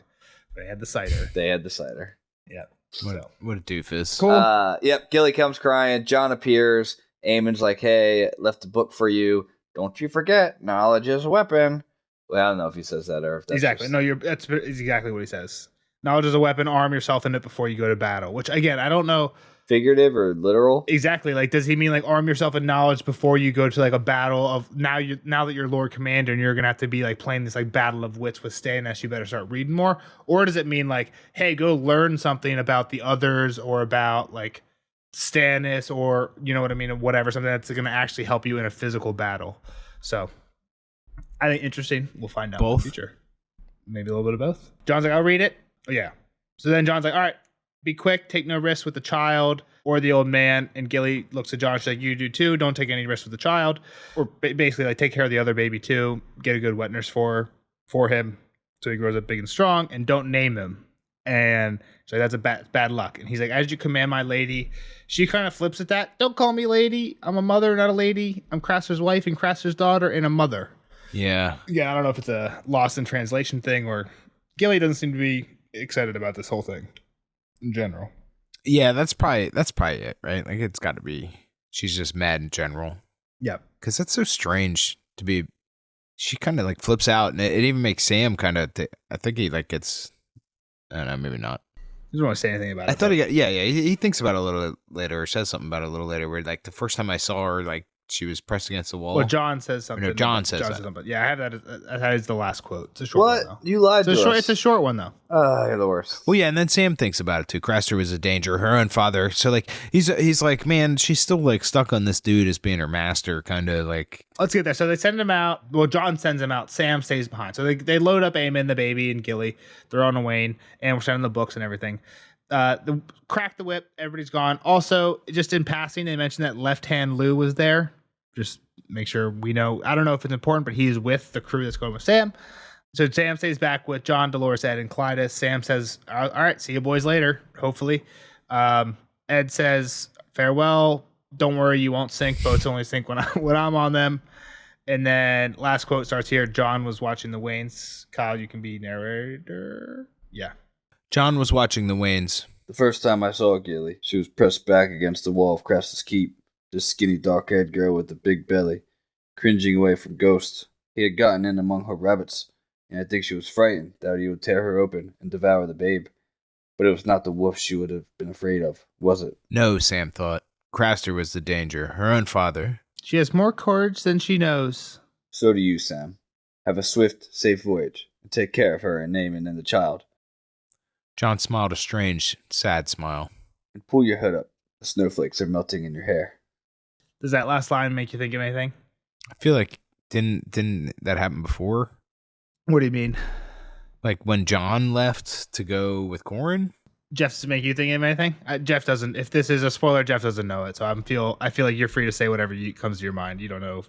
I was gonna say, was it a John and an Arya thing?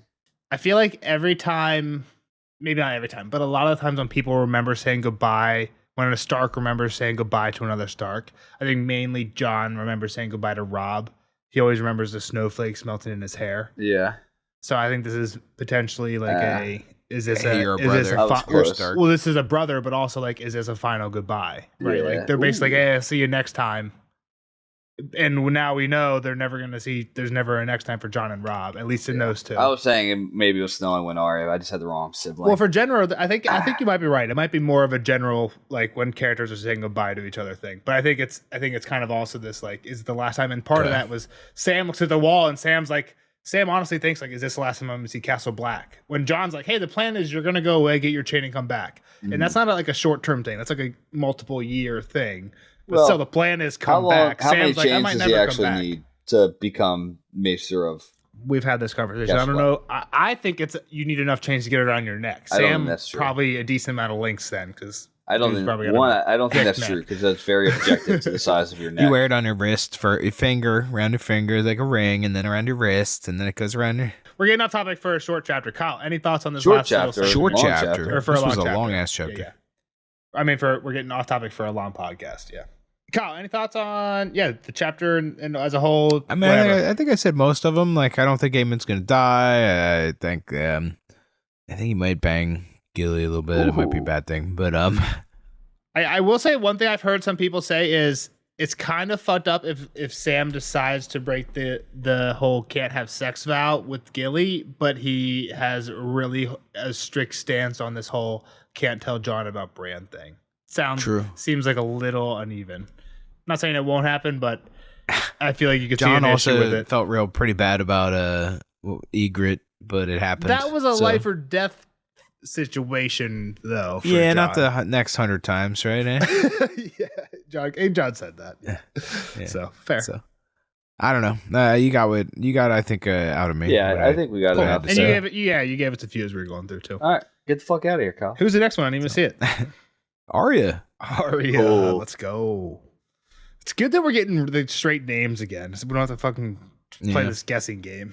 I don't know, maybe Kyle enjoyed guessing. It's not done; it'll come back, but we're on a good stretch for now. So right. Cool. We'll see the rest. We'll see Kyle in the next one for Arya 1 Feast of Crows. We'll see the rest of you guys in the spoiler section. Bye, Kyle. Later, nerds. Spoiler alert! Spoiler alert!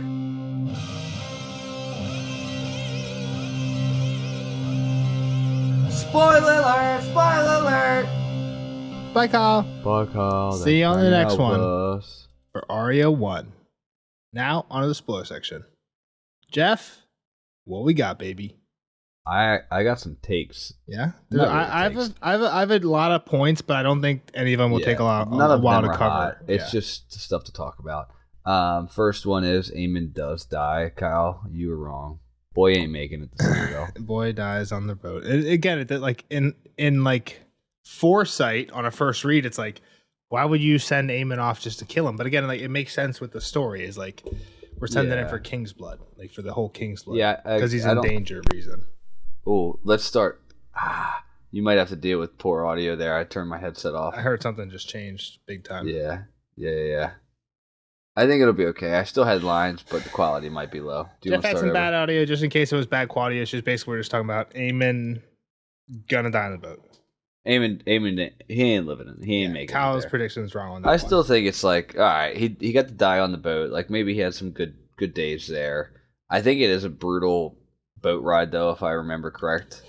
Again, like from here on out, every time I just see Eamon, I just get sad. Like even here, he's like, "Oh, I remember back in Old Town, it was so good. It was warm, and I got to drink cider." Like he kind of starts like losing it from here on out. And what he tells the Sam at the end is ice preserved or like cold preserved, fire consumes. So like he's like the assumption is like part of the reason he was able to live so long is because he was at the wall with like ice that's kind of like just keeping him alive. Yeah, I'm not buying it. I don't know if I buy it either, but that's what he says to Sam. And it kind of makes sense. Like as soon as he leaves, he dies. But he is 102 going on a sea voyage. So yeah. All right. So first thing is, wonder if they left a dragon here, or if Stannis already had one. Before that, let's cover the mouse stuff. Do you have any thoughts on the mouse stuff? I don't know. The mouse is stupid. The only thing I can think of is Varys says in the next book, and again, if you think about it, these books are supposed to be I'd have to read the next book. These again books, I'll remind you now. The same book. They're supposed to be the same book. So maybe around this time, I don't know exactly when, but at some point in the next book, Varys, probably when talking to earlier, was talking to Tyrion, we learned that Varys, what he calls his little birds, he used to call his little mice, and that he started to learn that the contents of a man's letters could be more valuable than the contents of a man's purse. Right, so he's got these little mice that are going around stealing letters and information, and then now here we have these mice that are eating books. You can see kind of be letters and information. Yeah, maybe a little bit of a stretch. Just give me a charades for a stretch. I can see it. Again, I'm reaching a straw here. If you know it, I put a reach out for the Discord. I put this whole mouse quote in the Discord. I was like, tell me what you guys think. Radio silence, which I get. I don't have any thoughts, but nobody else had any thoughts. When did you send it? Did you send it today? I sent it today. I'm late on it sometimes. So I'm taking notes on it late sometimes. Yeah. But the other thing I can think of is what do they call the maesters? And they haven't called them yet. I was going to bring it up in the non-spoiler, but when I looked it up, they actually haven't really referred to them too much yet. Who does? I think Qyburn does. The guy that Sam. What do you mean? Who? When you said what do they call the maesters? So Qyburn. I think we hear Qyburn maybe has already called them this. Maester Marwyn, the guy that Sam meets with, and then Lady Dustin, who's somebody in the 5th book that Theon meets with at Winterfell. They all call the maesters rats or gray rats. And I think Qyburn basically says like the gray rats don't believe in. He's something again, not this blunt, but he's basically like the gray rats don't believe in magic except for Marwyn. He was more accepting of the shit I was into. And Marwyn again says something to understand like the gray rats don't like our like the magic. They like to keep things like to science and knowledge and away from magic. So I think you can make the maybe this is a sign that he's a mouse right now and he's going to turn into a gray rat. So the only thing I thought was later in the chapter when he first leaves Jon, and we even talked about the not spoiler. He's like, "Where am I going to do?" He's like, "I could go hide down with the books and the mice," and it's like, "Well, what?" With Jon sending you to the Citadel, which is like the rats who was hanging out with the books, and Sam's like, "Oh, instead I could go hang out with the books and the mice," which.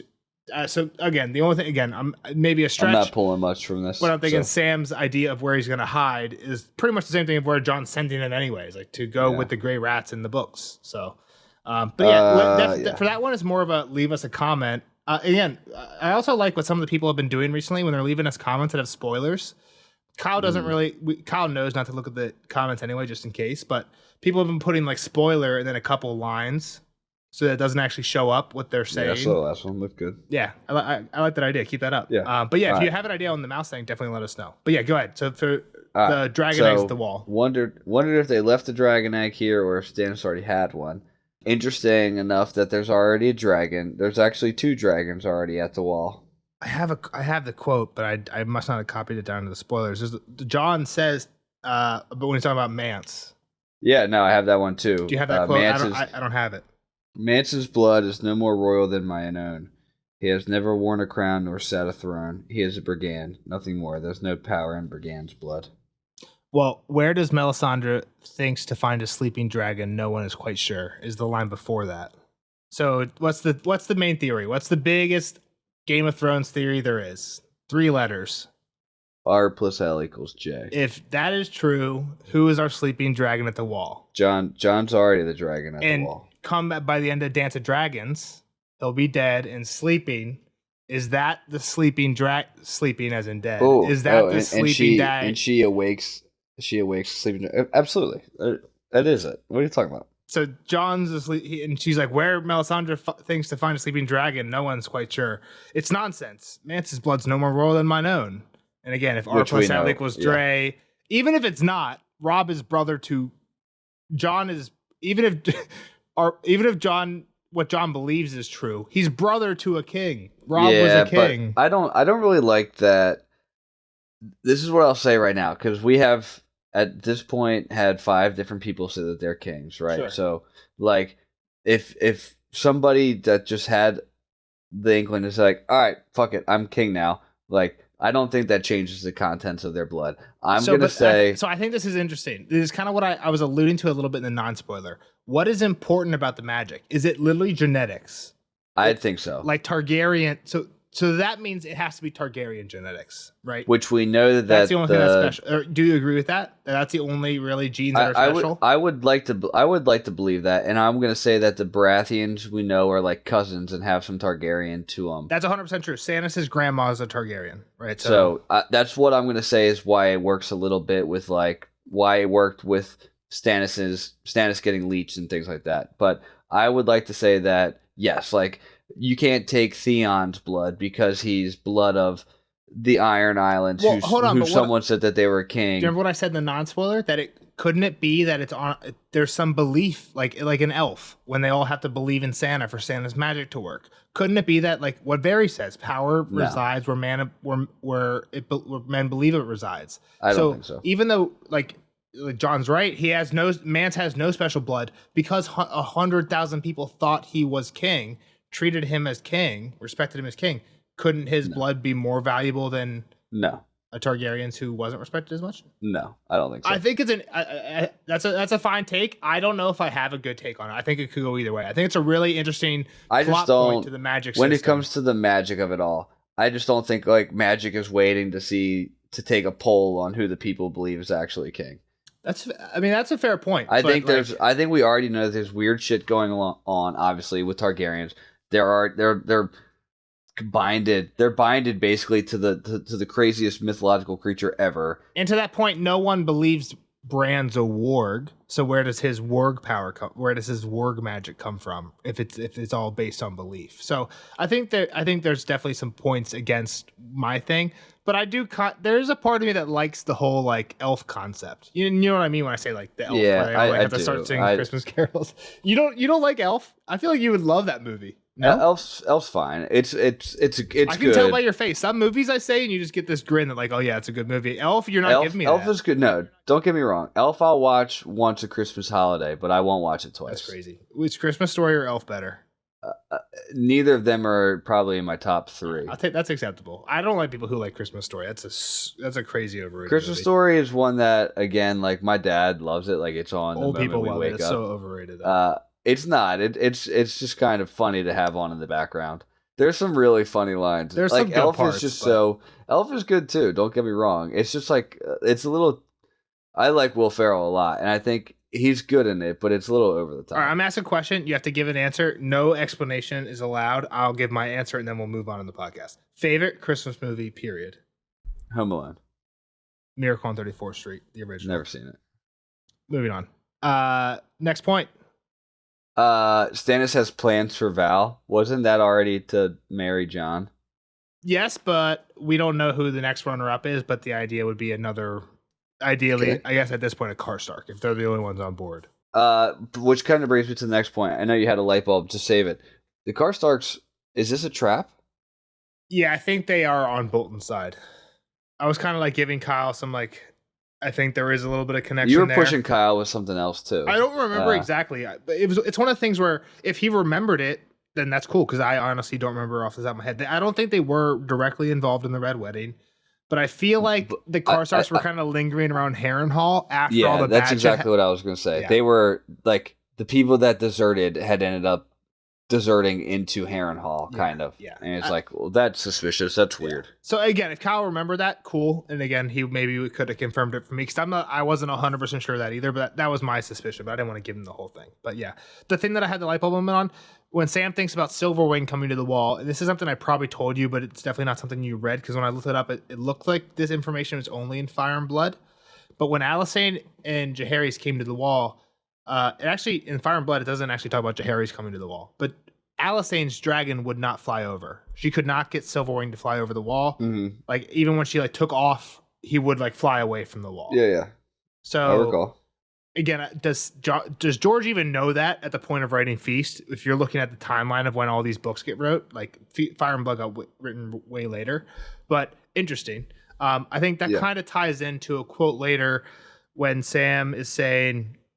Some story talking about the others. Some stories speak of them riding corpses of dead animals, bears, direwolves, mammoths, horses. It makes no matter so long as the beast, as long as it's dead, is dead. So Viserion needs to die. If a dragon could die. Again, I actually don't think this is going to happen in the books. I think it's more likely that Euron is the bad guy that claims a dragon, and basically the Night King was the show's stand-in for Euron because they had a Night King and they wanted to make him bigger than he was. I don't understand how that. The theories that you like just pull this web of a story. Euron has a dragon horn. Like that's like his whole thing is he has his dragon horn. It's supposed to capture a dragon. Doesn't work. And that's very possible. But like it seems like a big nothing burger for like even from like a plot point from like a writing perspective, they're like Viserion has had like 2 What chapters. if his horn is actually the horn of winter? I think the trick is going to be Victarion. I think Victarion thinks that he's somehow going to be able to manipulate what's going on to use this horn to claim the dragon for himself. When really the trick is going to be that Euron has hooked up something with blood magic. He soaked his own blood into the horn so that no matter who blows it, he gets control. Like there's going to be a plot twist 100%. But like what I don't remember anything about this horn. It doesn't make sense that to me that Euron sending Victarion over there with this horn and then just like they all die and nothing happens. The horn not working and not being able to control a dragon at all is 100% believable. That's a big, I could 100% see George do that where we have this whole horn that's built up to bind a dragon and then it just ends up failing or in some way. But I don't think that's going to be like just the death of everybody. I think there's going to be something's going to happen, but I don't know. I just feel like Euron getting a dragon, but also there's the others there too. Like I don't mean this to like shoot down. I'm kind of ready for this story to have an ending. Like I know we can tell. Put your shit. Not that I'm tired of doing this, but like there's gonna if all the theories that you like are true, there's gonna be 6 more books to finish this thing. We've had this conversation a few times, and I'm sure that you're probably right half the time, and I'm sure you're right some of the time. I'm right some of the time. Right, so I'm sure that there's some storylines that you think are about to come to a close that are not, and they're about to balloon even bigger than you ever expected. And I bet you there's some storylines that I think are about to balloon that are probably pretty close to an end. Yeah, I think it's a little bit of both. But again, like we have a lot of story to go. We have a lot of story to braid together, and if we don't start doing it soon, I just don't see how it's anywhere close. Like. Are we halfway? Like, listen to me real quick. Is this halfway through the actual story that George wants to tell? Are we even halfway? I think we're barely over halfway. Would be my take. That's crazy, and that's crazy. It's not crazy. Is kinda crazy. It's not crazy because I enjoy it for sure. But it's crazy of how long it's taking and how like I actually hope that you're right in that he is. Yeah, he's done. Yeah, that's something that we don't talk about a lot, and I don't like to dwell on the fact that like we might not get the end of the story. But if I'm right in that, and that we're only about halfway through, and George is actually only working on part 6 imagine of 9, if he's only on then Winds we're never of Winter getting the rest right of now. it, right? But like I think so. There's I have some theories about George might be working on more than Winds of Winter, and I think maybe the reason I think that is because I also think we're only about halfway through the story. So yeah, and in my mind, I'm thinking like 2 books and we're out of here. And I just can't fathom that. And it's one of the things where I love it all, but I almost wish that some of it would have been like a side book, right? Like A Quentin, side quest. Quentin's storyline, and maybe I'll think differently on it when we read Dance again. But Well, it's I been a don't know. while I since feel I like- read Dance. But like well, Quentin, what- I feel like could be like a novella, like a Dunk and Egg Yeah. novella that came out around the same time as Dance, but wasn't actually included and not really impacted the story much, but maybe saved George some Well, time. we don't even know what happened to Quentin, right? He just He got burned. by a dragon. Most people think he's dead. There's some crazy loonies out there like myself and Preston who are holding on to hope that he might be alive. But yeah, I think it's pretty confirmed that he's dead. But yeah, Dead or dying. Yeah. All right. The next thing I have, this isn't in any timeline of it all, but I'll bring it up now. The Darren guy bails on the mission, right? He stays in Bravos, and then Arya kills him. yes, that's what I was gonna say. I didn't want to spoil that for you if you don't remember, but yeah. So Please, come I think on. Arya kills him while Sam is in Bravos. Well, before Sam leaves Bravos. Arya meets Sam as well. Oh, he was gonna bail, and he was like, "Fuck you for bailing on John." Yeah, Darren likes hanging out in this whorehouse that Arya gets a lot of business from because I think aren't oysters an aphrodisiac? Oysters, clams, and cockles. But oysters are an aphrodisiac. So I think Yeah. Arya gets a lot of action from this one brothel. Yeah, and that's where Darren likes to hang out. Yep, Have you ever had oysters? No. I'm I pretty have. I'm pretty out there with food, but oysters just feel they'd be like snot. They're actually no, it's not. If you like seafood, it's pretty good. I have a texture problem sometimes though. Like it's not the taste of food, it's like the way it feels in your mouth. You need to actually then Excuse go me to out. Louisiana and get it charboiled, which is like put it on a grill with some cheese, and it's really good. But Maybe at that point, it just dash tastes like Tabasco. fried food. You don't even taste the actual No, it's not thing, fried. right? No, it's not true. No. Oh, charboiled. Yeah, Boiled. Gotcha, they okay. open Yeah. the shell and they put it on the grill, and then they sprinkle cheese on it, and it's good. It's I would really try it good. that way. Even like clams and stuff. From that, like, But I've had it, and I don't know, like, yeah. But like chocolate is too, and like I'll eat a fucking pound of chocolate. chocolate is weird in the mouth. No, it's not. No, an aphrodisiac. Oh, yeah. Well, yeah. I don't know about that. I feel like wine's like the main aphrodisiac, right? That's Yeah. what people think about.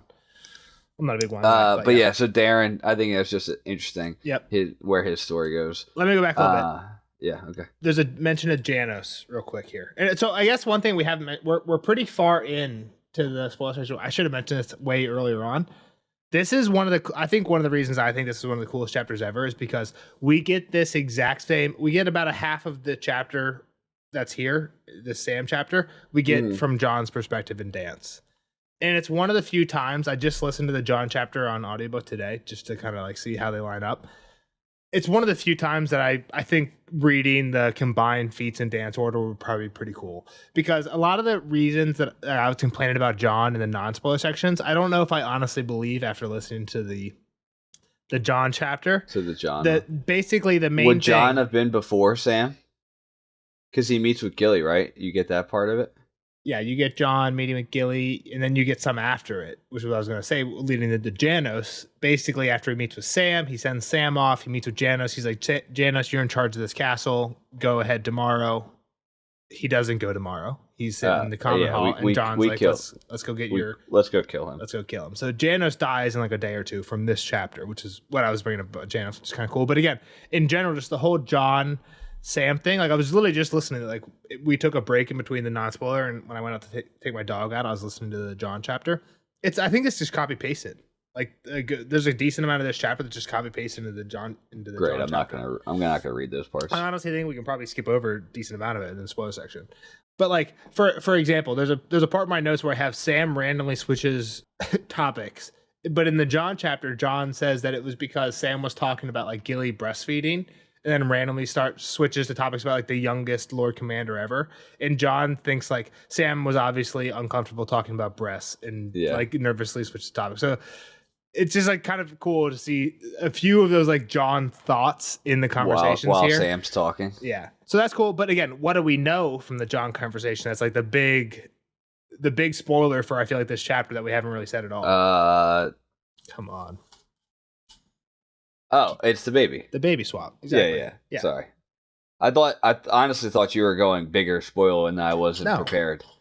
And this is the one we talked about where Sam is almost being like a Ned stand-in here with the baby swap for John. Yeah. So this is actually one thing when I kind of mentioned early on in the non-spoiler, I was like reading this on the second through, like the little things are like big foreshadows. Yes. Just seeing how, like, if you just kind of think about why Gilly's crying.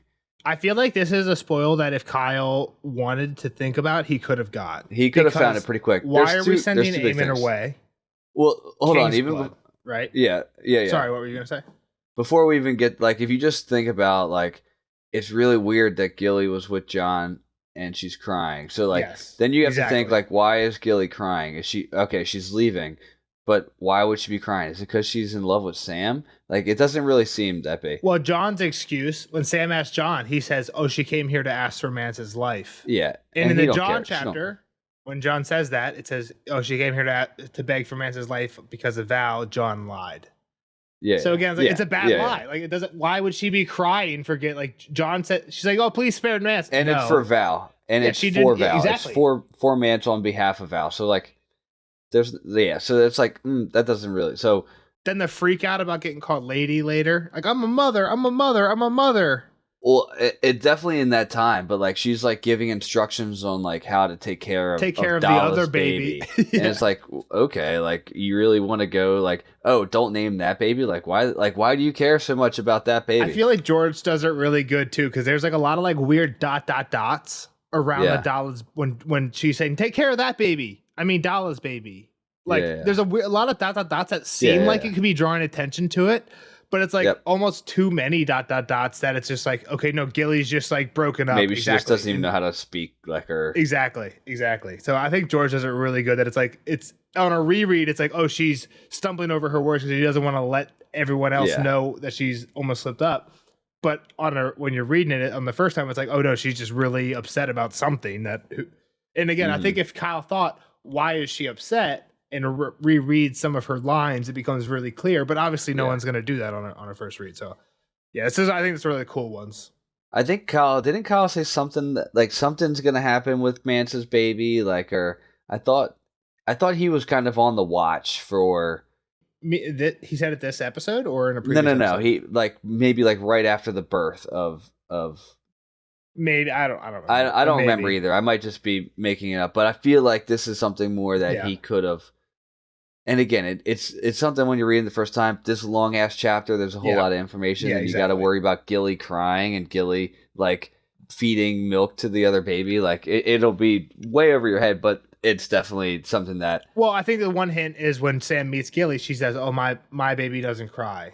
Dallas' baby cries a lot." Mm. And now when we're on the boat, Daron gets mad at Sam because Gilly's baby won't stop crying. Yeah, exactly. Yeah. So will Kyle put that up? I don't know, but I'm pretty sure we learn.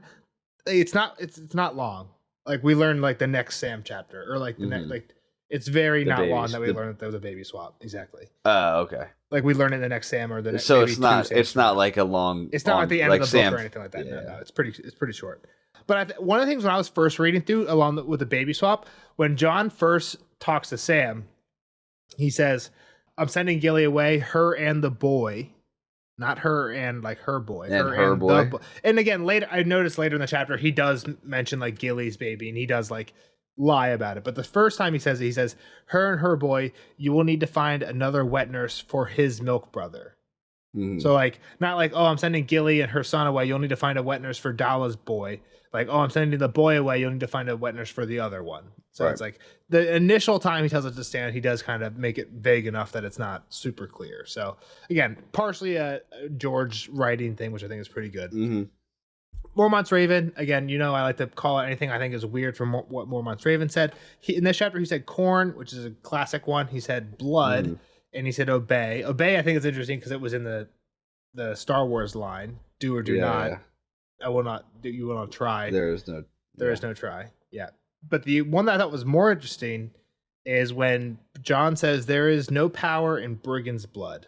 And again, we talked about the beginning part of this quote, sleeping dragon. His blood is no. So let me actually read the whole thing. So I think it actually is important that it's all within one like breath. So the whole quote is, where Melisandre thinks to find a sleeping dragon, no one is quite certain. It's nonsense. Mance's blood is no more royal than mine own. He has never worn a crown nor sat a throne. He's a brigand, nothing more. There is no power in brigand's blood. The raven looked up from the floor. Blood, it screamed. Who do we think is warging this raven? Blood Raven. The raven looked up from the floor. Blood, it screamed. So I think some people think this is like a blood and raven blood in the same and raven line. right next to each other. And it's right after the line where John says, "Where does she think to find a sleeping dragon? Me and Mance's blood. Mance's blood is no royal than mine." So it's like, again, Mormont's raven normally speaks up at important points. Like he says obey when it's like, Sam, fucking listen up, pack your bags, it's time to go. The raven says obey, Sam's like, okay, I'll go. Right? Am I saying Mormont's raven was 100% influencing Sam? No, but yeah, I think you can see some things there, right? So here again, blood, I think it's blood raven, especially right after like I said to you, a lot of the blood raven stuff, like actual blood raven, Brendan Rivers, Dark Sister, we heard for the very first time in the Dunk and Egg, the last ones, the Sworn Sword. So literally the word blood raven, we heard for the first time in the Sworn Sword. Here we are 5 chapters in. And blood and the raven are saying getting blood. Introduced. Again, I think you could say this one's a little bit of a stretch, but I think, again, it might be a little bit of a hint on George of who's doing what.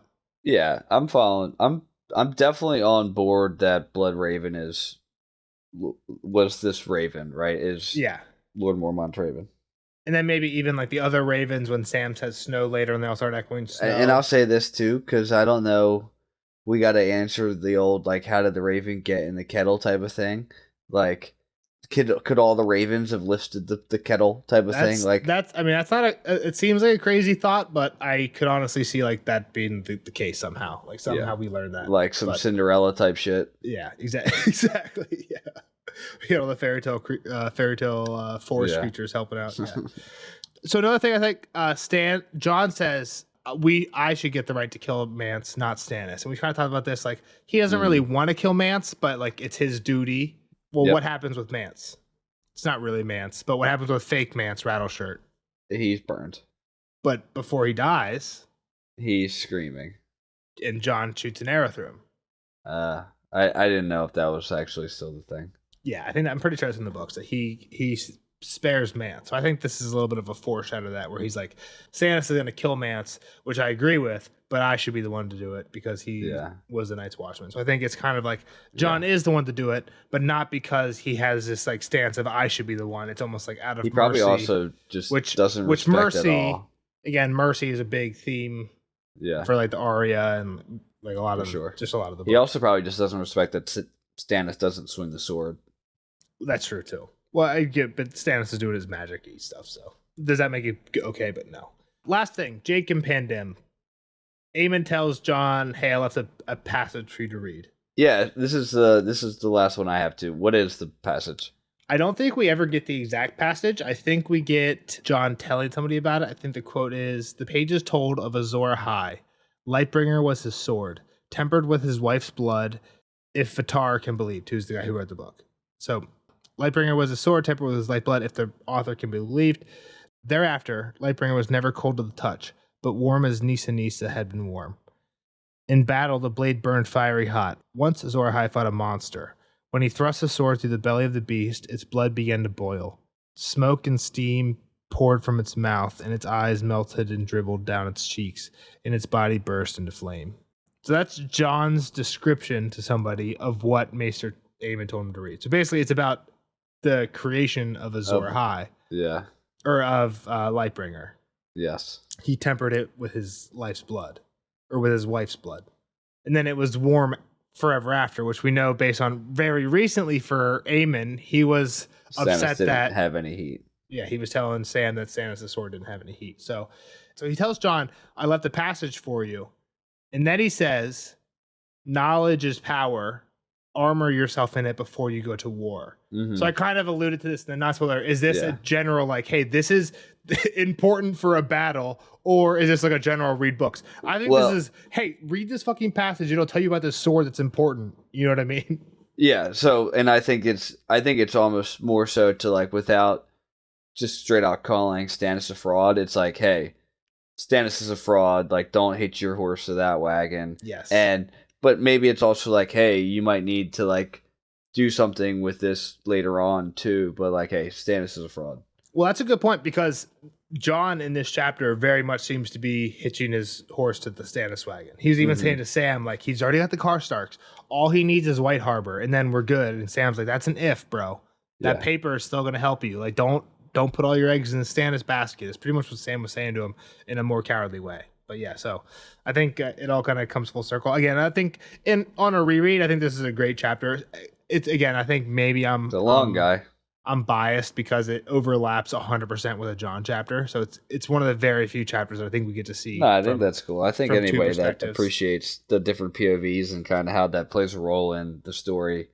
Yeah. Like that's like one of the reasons why I wish we had more POVs at times. Like you'd wish to be in Rob's head. Like I've always used Rob as an example, like going into the Whispering Wood type of thing rather than just Cat being on the hill. Like, can you imagine like being in that battle, which we've seen a little bit? That would have been so cool. Yeah.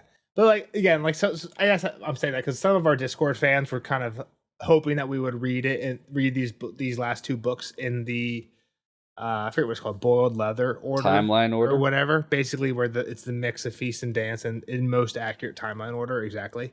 Where I feel like this John and Sam chapter would probably be back to back, or maybe not because it might spoil the Gilly baby thing, but they'd be closer, right? And I feel like it would make it better. I might ask Kyle to reread the Sam chapter right before we read the next John, like the John chapter and dance, but that'll be a year from now. So we'll see how that goes when we get to it.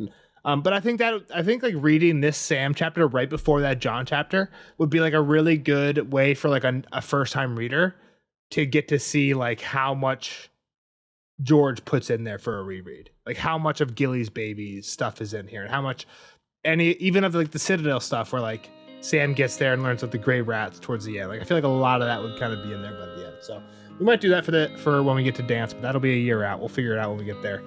Thank you guys for listening. We'll see you guys in the next one for RA1. Like, subscribe. Bye-bye.